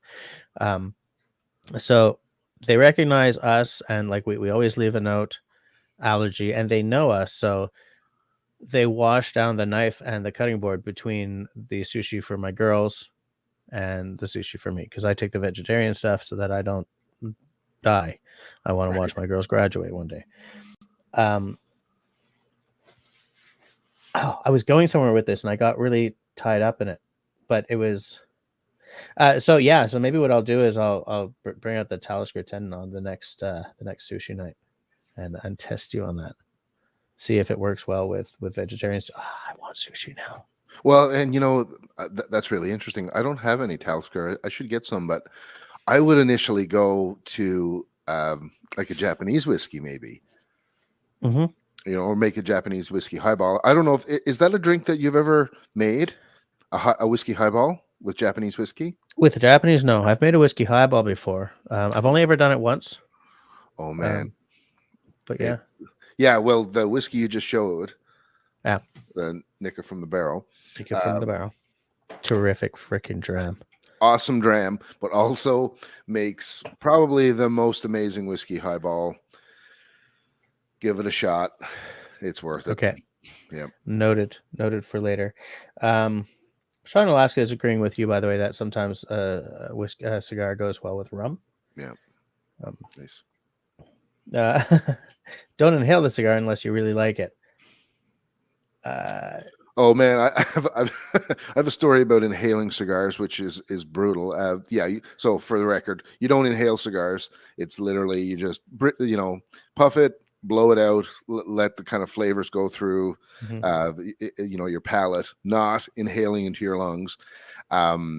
Oh man, like talking about these stupid kids coming up that you were just talking about from the States. And by the way, I just want to clarify before you go any further. I'm not dissing Americans. I'm dissing like 18-year-olds. Okay, like you can just they could have been from Boston. They could have been from like Bogota. Oh no, it's more of an age thing. Absolutely, yeah. So I was too young to be drinking. I'm almost embarrassed to say how young I was. Dude, you're from Newfoundland. It's like Quebec. You were probably like 14. I was. It's 14. A cultural imperative in our provinces. Indeed 14, yeah. And I just I didn't know any better. I was drinking vodka and like a lime soda. It was gross. But I also thought, oh well, you buy. I bought a pack of Colts. I remember my dad used to smoke Colts on occasion back when he was and so I was drinking. It was a party outside.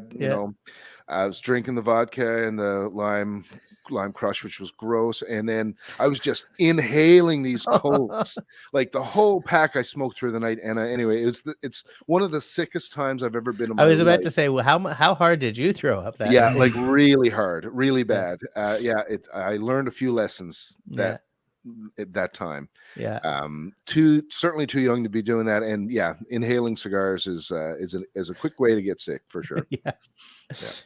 Sean is agreeing that he likes the smell of the pipe as number 1 and cigar 2. Squeeze Me is also agreeing with that. Oh, okay. So that cigar that Sean mentioned is from the Dominican Republic. Oh yeah, Dominican. Yeah, they do a lot of really interesting things. I think Dominican filler and the wrapper. Yeah, I don't know it at all. Sean, stupid kids are universal. Yeah, exactly. I felt that I suddenly realized that it might have sounded like I was making a judgment on a nationality rather than it's just the context was these buses would show up of 18-year-olds because they could drink in Montreal, but they sure as hell couldn't drink back home. Yeah. Country Boy also likes the smell of pipe tobacco. Yeah. Yeah. I have a really fond memory of my uncle who used to smoke pipes. Yeah. And whenever I'd go visit my cousins, he'd have a really fancy ashtray. Like this was the 80s. Yeah. Like they were smoking inside in their house. They didn't care. Yeah. And Good so old 80s, eh? Yeah, a really nice ashtray on a stand, and it always smelled like pipe smoke in their house. And I actually really liked it. It's a fond memory for sure. And smell brings back memories like nothing else. Mm-hmm. Yeah. Speaking of smell, have you guys poured the? I haven't shown it. So this is the Port Charlotte 10. Okay, this is a heavily peated Islay single malt by Bruichladdich. Port Charlotte is their peated brand. They have two peated brands. When you buy a Bruichladdich, I almost swallowed the syllables there. When you buy a Bruichladdich, the Bruichladdich branded are unpeated. The Port Charlotte are one of their peated expressions, and the other peated expression is called the Octomore. Now I have an Octomore back there that I haven't opened yet, and it'll probably be the last one I buy because of where the price has gone on those. Mm-hmm. So I'm not opening it anytime soon. So this one here. So I have this Port Charlotte 10, and I have a Port Charlotte 2013, I think, but I haven't opened that one yet. I'm looking forward to A-Bing them. But who cares? What we're looking at here is 50% alcohol by volume. I'm looking for the ppm. I'm not seeing it, but I have a problem with the design of this. It looks fabulous, but all of the small text is way, way, way too small and not enough contrast for me. Anyways, it's aged 10 years in oak casks. What that means, I don't know. The Port Charlotte signature, no, 10. What I'm looking for is anything that gives us anything to go by, and there's nothing. There ain't nothing. Doesn't tell us what the casks are or anything. And unlike the classic laddie where there's a QR code where you can boop and you see exactly what the caskings are, there's nothing like that on this. So what else? If it's terrific, who cares, right?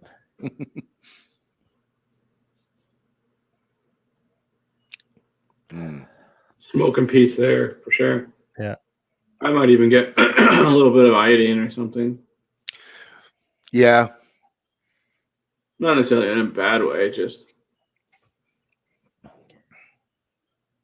Yeah, I think that that's always a little bit present with Islay peat in general. It has that little bit of iodine. Now, here's the thing. Yes, I definitely do get some iodine. The reason I like Ardbeg better than Laphroaig is that I can't handle the Band-Aid if it's too big. And Laphroaig is big Band-Aid. Now, Scott, I know Janelle likes the Band-Aid element. I remember we had that conversation in Alberta back in the summer. But I can't handle it if it's too big. Yeah. It's it's a thing. I mean, it's a flavor I think that some people they dig, they're into it. I don't mind it. I think that I'm not as adverse to it maybe, Jesse, as you. Like I know that's not for me it's extreme. A flavor you like at all. I like it. I don't it's not my favorite flavor, but it's a strong one, and I think she definitely likes strong flavors.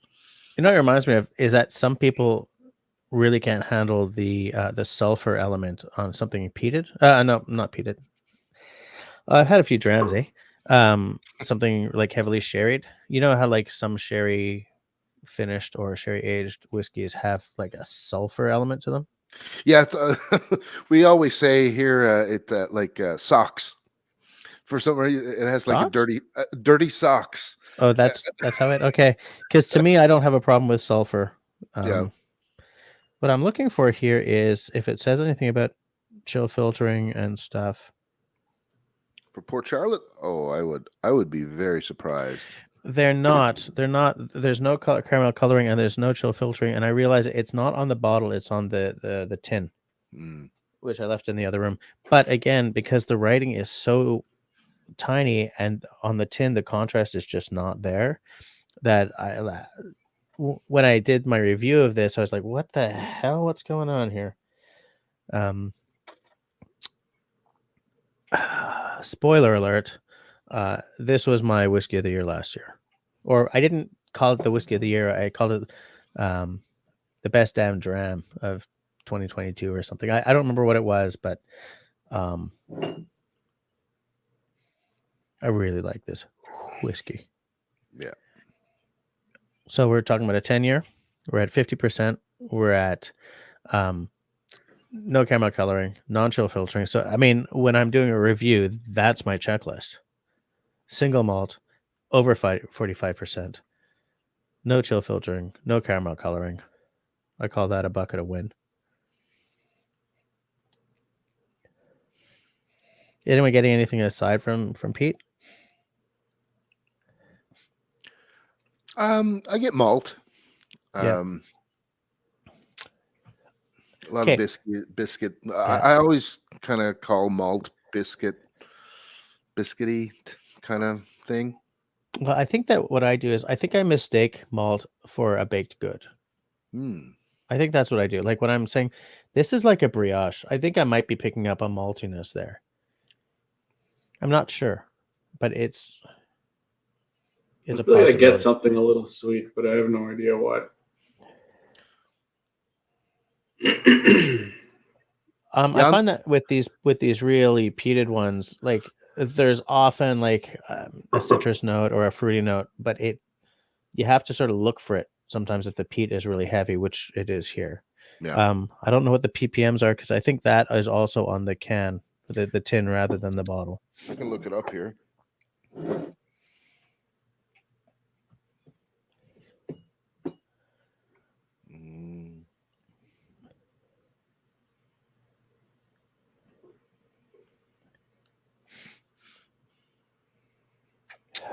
It says, okay, let me make sure I'm reading the right thing, but 40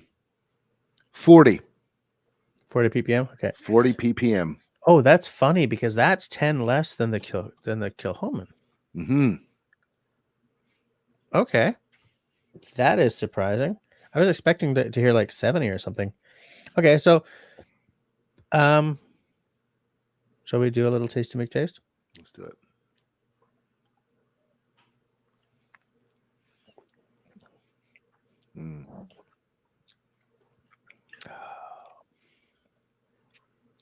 I get brine, which I love. Obviously peated. Something spicy happening there. And on the taste, I'm getting a touch of citrus that I don't get necessarily on the nose. This is the flavors kind of. My gateway whiskey was the Lagavulin 16, okay? So that tells you right there. I mean, Lagavulin 16 is like your gateway whiskey. That's usually your gateway peated whiskey, but that was my gateway whiskey. So I'm always going to be attracted to things like, a heavy peat with a hint of lemon, a little bit of sort of a brine, and very little of the iodine slam. Like, because Lefroy gives you like, you don't like iodine? Take that. Yeah, absolutely. I think, this is an interesting dram. I love it. I don't always reach for peated drams. I like them, but this one has other elements that jump out to me. And like I said, this is one that I've had a few times with cigars, and so I taste this in a different way now. I taste so much of the malt. I get like a buttery biscuit, like croissant kind of thing from it. Yeah. There's I really love this dram. It's one of my favorites. Yeah. This one feels heavier on the peat to me than the previous. Which is weird because it's 10 less, but it's billed as heavily peated. I think you probably feel that it hits heavier because it doesn't have the the sweetening element of the Calvados, Yeah, that's what I was gonna say. It's right? missing that Like, upfront sweet streak. Definitely not a super sweet whiskey for sure. no, this is straight up bourbon cask. Like, there's no, I don't believe there's any sherry. I don't have the tin with me, but I'm not picking up a lot of like the dark fruits that you usually get with a sherry. And the iodine is there, but it's light enough for me. Yeah. Like, this is the level of iodine I can handle. You know, it's not carrying this show. There's an English whiskey called the English Smoky. I ended up just pouring the bottle down the sink because I just couldn't handle it. I got through half of it fighting that frickin' whiskey the whole way because the iodine note was just too damn heavy for me. Yeah, man. If that's such a tough call because I'm sure that wasn't a cheap bottle. That was what I like to call an expensive freaking mistake. But when you're in a situation where you review whiskey, so you're trying different things, you're buying different bottles. At what point do you go, you know what? Nope, I'm just gonna throw it down the sink. Like, that's a tough call. On that one, it was a tough call because there was a lot of money involved in it. Yeah. Where it was an easy call was the Proper 12. In fact, I threw that one out on screen in my shoulder review. For those of you who are not OGs here on Dribs and Drams, I try to always do 2 reviews. I do an uncorking because I feel that is the most useful to someone who's thinking about trying a new whiskey, right? Because your first experience will be the uncorking. So I do an uncorking video, and then like a few months later, once I've got it down around the shoulder and I've dealt with the whiskey a little bit, I'll do a more long-term review. And during my long-term review of the Proper 12, I finally just said, you know what? Nope.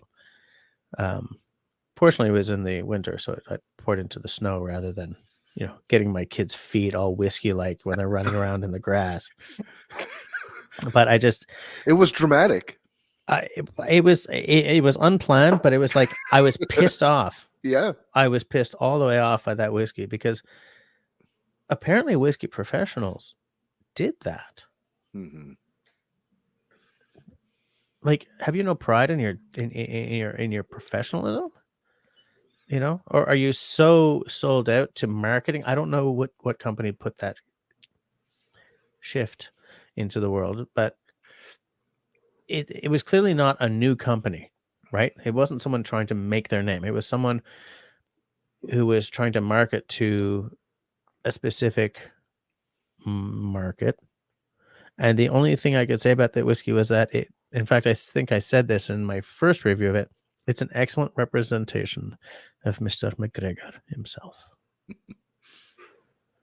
But I didn't want to pour it out on screen. I was just like, you know what? Be gone. Yeah. Be gone. Yeah. Excuse me, is asking if there's recasking on this. No, there's no recasking on this Port Charlotte. It's straight up. I'm gonna feel real dumb if I'm wrong about that. But I don't think it's finished in anything. Yeah. No. The 2013, I don't know if that's refinished in anything either. I can't wait to crack that open and AB the two. See if there's a big difference. But yeah, this is just a straight, heavily peated Islay single malt. I'm going to take another sip.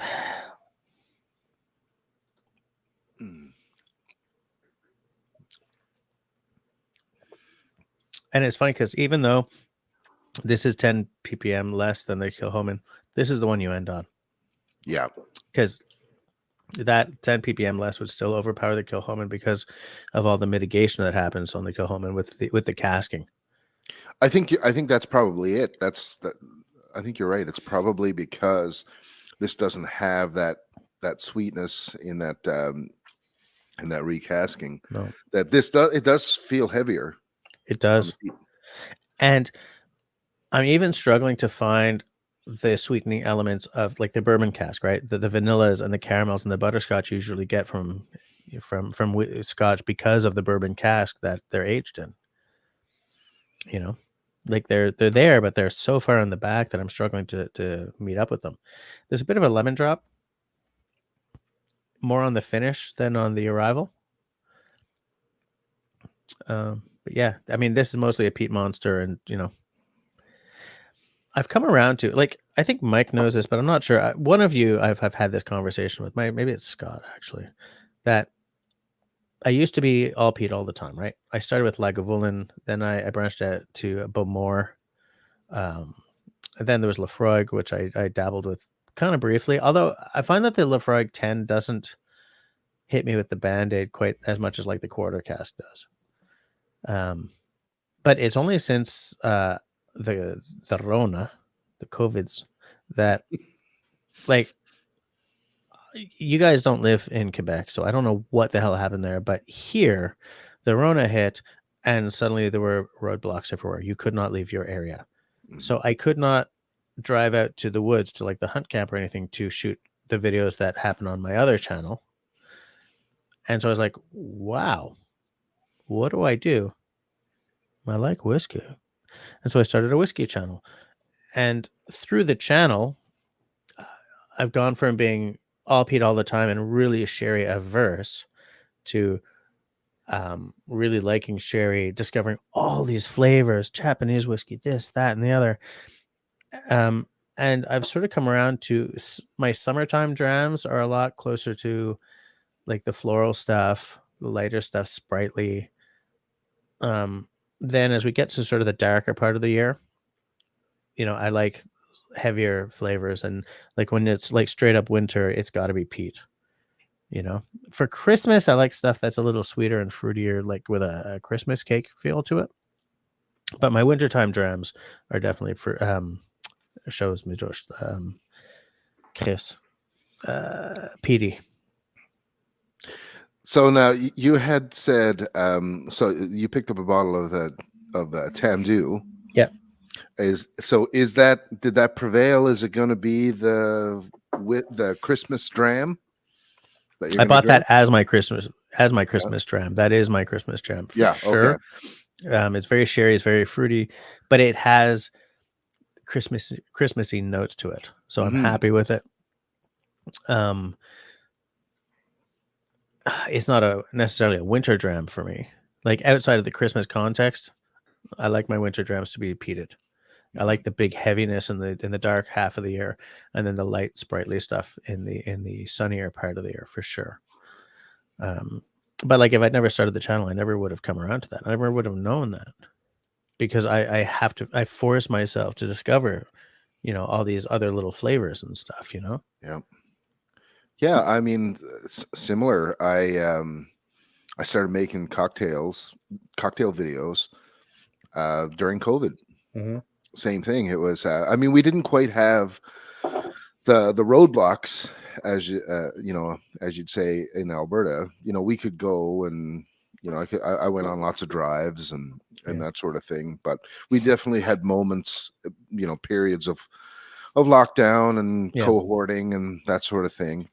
And I mean, I just got to the point where I learned something about myself, because, you know, I'm a musician, full-time musician. So that really got taken off the table. I wasn't able to do that at all. So there's a financial hit there for your guys like you. Oh yeah, for sure. And for a while, I mourned that, and I didn't do much of anything. I watched lots of Netflix and stuff, but then I realized it didn't take very long to realize, like, I had to output something. I had to put my creativity somewhere. And I've learned so much about cocktails, whiskey, all different types of spirits since COVID. It's definitely been that's been the sort of the catalyst. Yeah, my cocktail making has gone up a lot since COVID as well. Not to say I'm drinking more, like not necessarily. We're not turning into lushes or anything, but the education has, it's definitely gone up. So look, we're at 11 o'clock and we've gone through all 6. The only other thing we might want to do is, I mean, we've all 3 of us have this one. But I think, Mike, have you had this yet? Nope. So I don't know. Do you want? I brought one extra Glenkeir just in case. I gotta go rinse one. Give me 20 seconds, and then. Okay. Yeah. All right. Fine. All right. In that case, I'll open this. So knowing that the other two had this, this is the Nika from the barrel. I'll hold this in front of my face so that it focuses.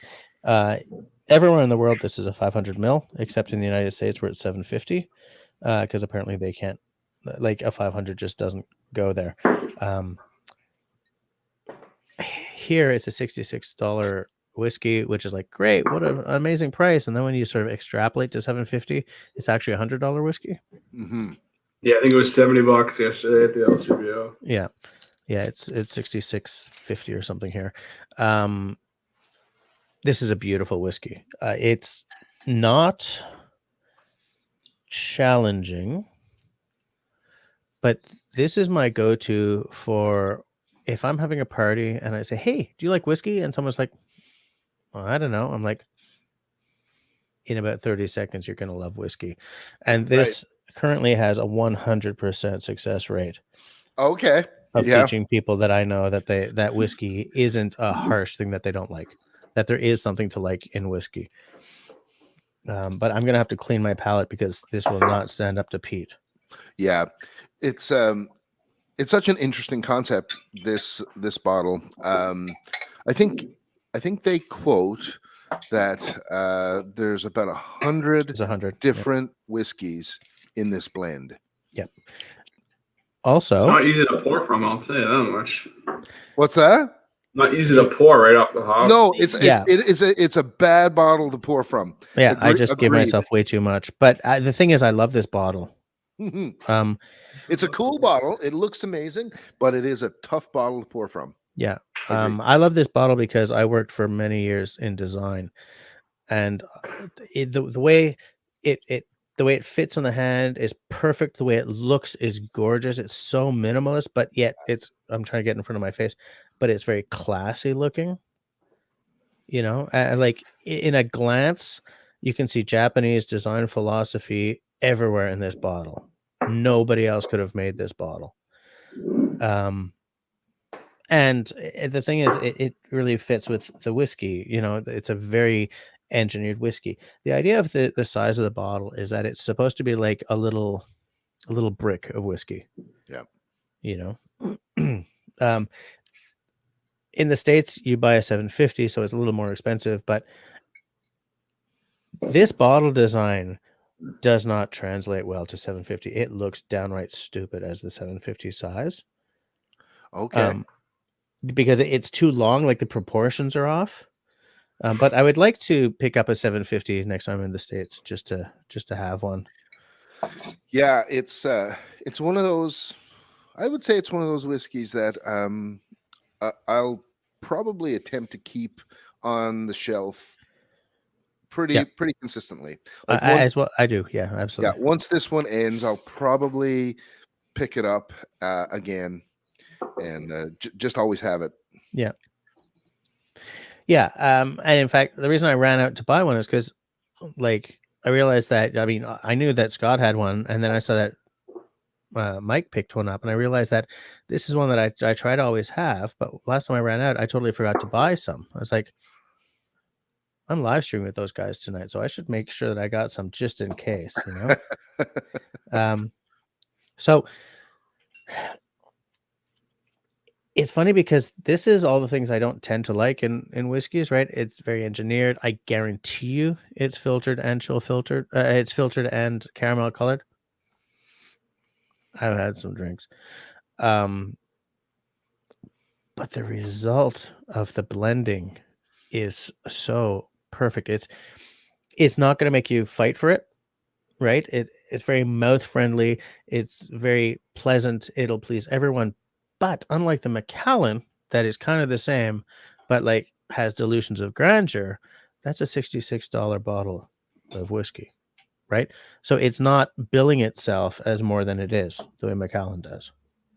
Yeah, it's even just called Whiskey from the Barrel. Whiskey from the Barrel. Yeah. Yeah. It has a lot of bourbon type smells to me. Yeah, I think they what they do is so it's, you know, a selection of single malts and single grain whiskeys from everywhere. From everywhere, and then they blend it, but then they finish it in an ex-bourbon barrel. Okay. Yeah, so it all gets married in a bourbon barrel at the end. And it's interesting to note that this does not meet the requirements to be called a Japanese whiskey, even though That's it's from right. Japan. Just recently, that I think they changed that. Yeah. Yeah. Oh, it's because they finally got some rules in place. Because Japanese whiskey was the Wild West for a long time. The Wild East. You know what I'm saying. Yes. And so they finally had to come up with some rules. The way there are rules for Scotch, there are rules for Canadian whiskey, there are rules for bourbon. You know.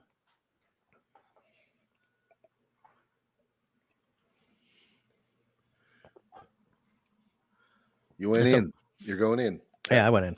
I thought I saw a Scott, or I thought I saw one of you going in. Maybe you were just nosing. I was So I just went doing in. a heavy stuff. Oh, it's delicious though. It's absolutely delicious. This is a perfect nightcap. That is good. You know, Yeah. It's like you just got home from a gig. It's 3 a.m. You want a nightcap, but you don't want something that's going to make you think too hard. It's perfect for that. And the flavors are beautiful. It's beautiful on the nose. It's got some staying power. Like it, the finish is still happening. Yeah.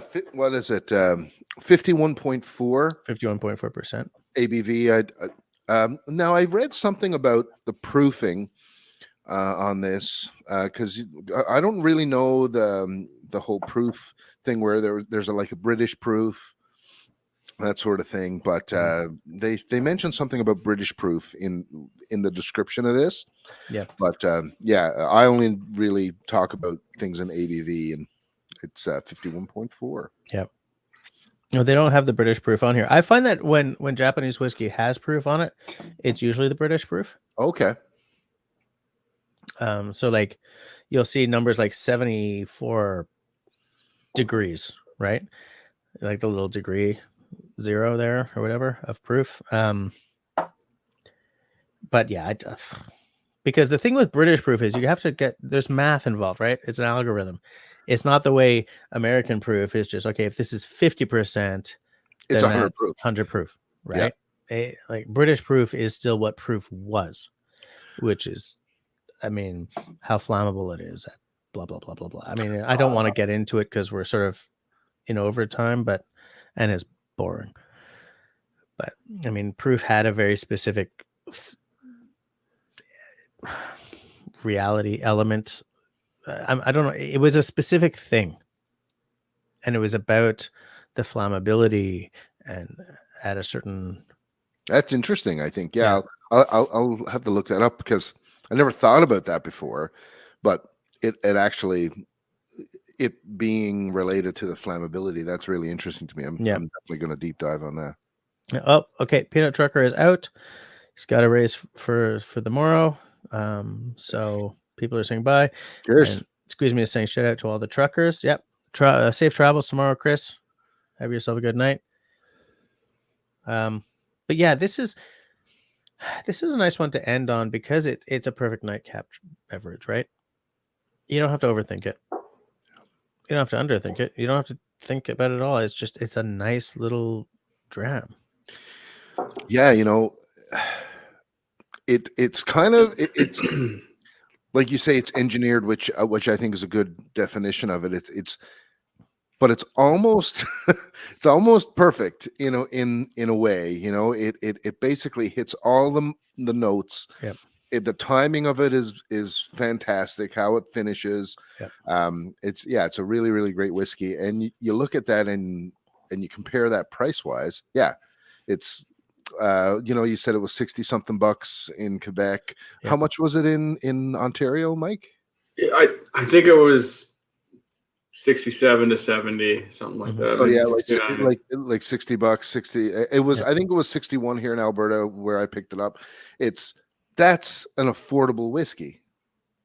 And that's why I like it, even though I utterly disrespect like Macallan, right? Because they're Macallan's a single malt, but what I mean is Macallan aims for the whole middle of the road and everything like that, and bills themselves. It's a middle of the road whiskey in a passing lane price, right? this is not pretentious. Yeah. You know, this is what it says, you know, on the box, kind of, you know, it is engineered. Absolutely. They've aimed for a specific profile that is very friendly. Great. But they haven't charged $100 for a 500 mil for it. Yeah. You know, they haven't, there's no delusions of grandeur here. You know, it's a very Japanese whiskey. Massively so, right? In all the ways you think of, how everything that we tend to see from Japan is over-engineered. It's designed to within like microns. This is that. There's a lot of work in this bottle. Yeah. A lot of effort, you know, to make it utterly perfect. And they've succeeded the way, look, in Scotch, you throw it in a barrel and you leave it alone. Right?